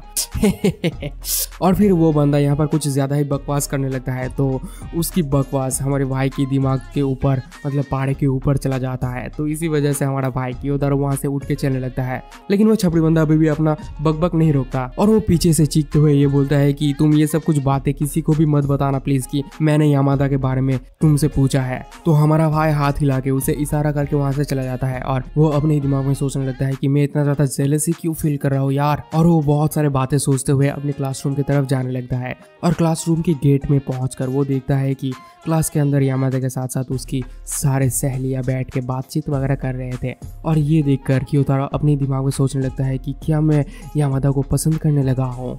और वो क्लास के अंदर घुस जाता है और वो यामादा के पास जाके खड़ा हो जाता है। दरअसल यामादा उसी की डेस्क के ऊपर बैठी हुई थी, तो इसी वजह से क्योतारो उसे कुछ भी नहीं कह पाता और वो चुपके से मतलब चुपचाप अपनी डेस्क में बैठ जाता है। लेकिन यहाँ पर यामादा की टांगे दिख रही थी भाई, टांगे दिख के तो उसकी हालत खराब हो रही थी। अब थोड़ी देर बाद हम देखते हैं कि क्योतारो चलते हुए लाइब्रेरी की तरफ जा रहा था और लाइब्रेरी के अंदर यामादा पहले से ही मौजूद थी और वो किसी चीज को देखकर बहुत ही ज्यादा शॉक्ड थी। अब जब क्योतारो लाइब्रेरी के अंदर घुसता है तब वो देखता है कि वहाँ पर एक नोटिस लगा हुआ था जहाँ पर लिखा हुआ था कि कोई भी लाइब्रेरी के अंदर खाना वगैरह ना खाए, जो देखकर यामादा तो कुछ ज्यादा ही शॉक्ड होती है क्योंकि वो तो हर वक्त लाइब्रेरी में खाने के लिए ही आती है। अब ये देखकर वो दोनों आपस में बातचीत करने लगते हैं। यहाँ पर यामादा बोलती है कि आखिर ये यहाँ पर लगाया क्यों है, पहले तो ये यहाँ पर नहीं था, क्या कोई यहाँ पर खाती है? मुझे तो नहीं लगता कि यहाँ पर कोई खाती है। जो सुनकर क्योतारो तो बोलता है कि अरे ये कैसे बातें कर रहे हो तुम तो खुद ही खाते हो यहाँ पर।